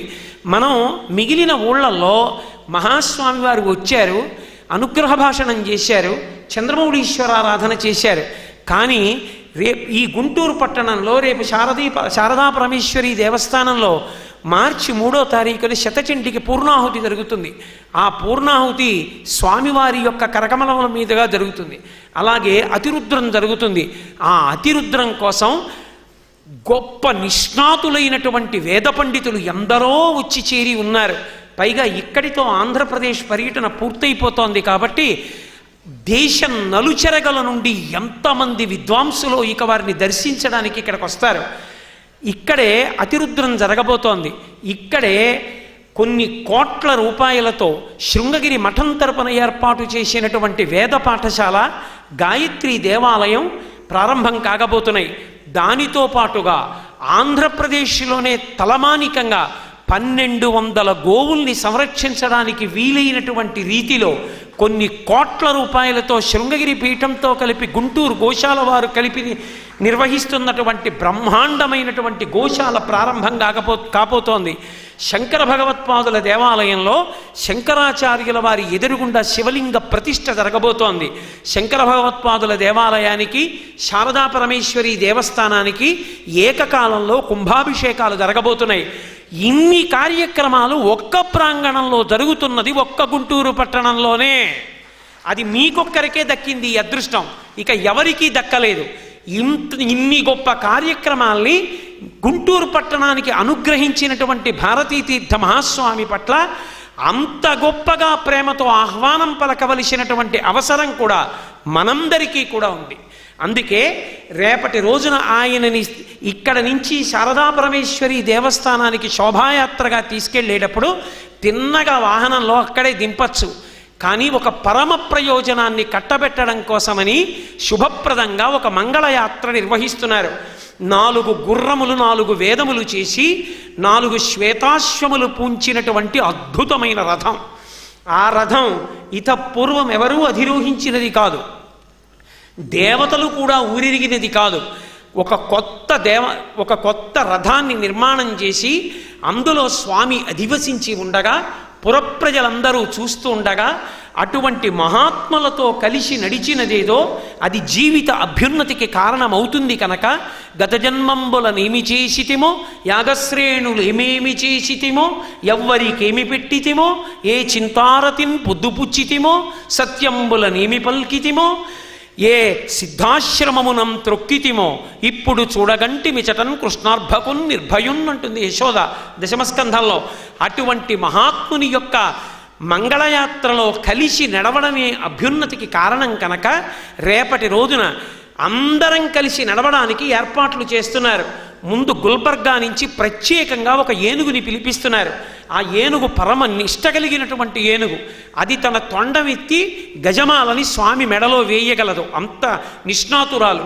అది మంగళవాద్యాలకి వాటికి బెదరకుండా నడవగలదు.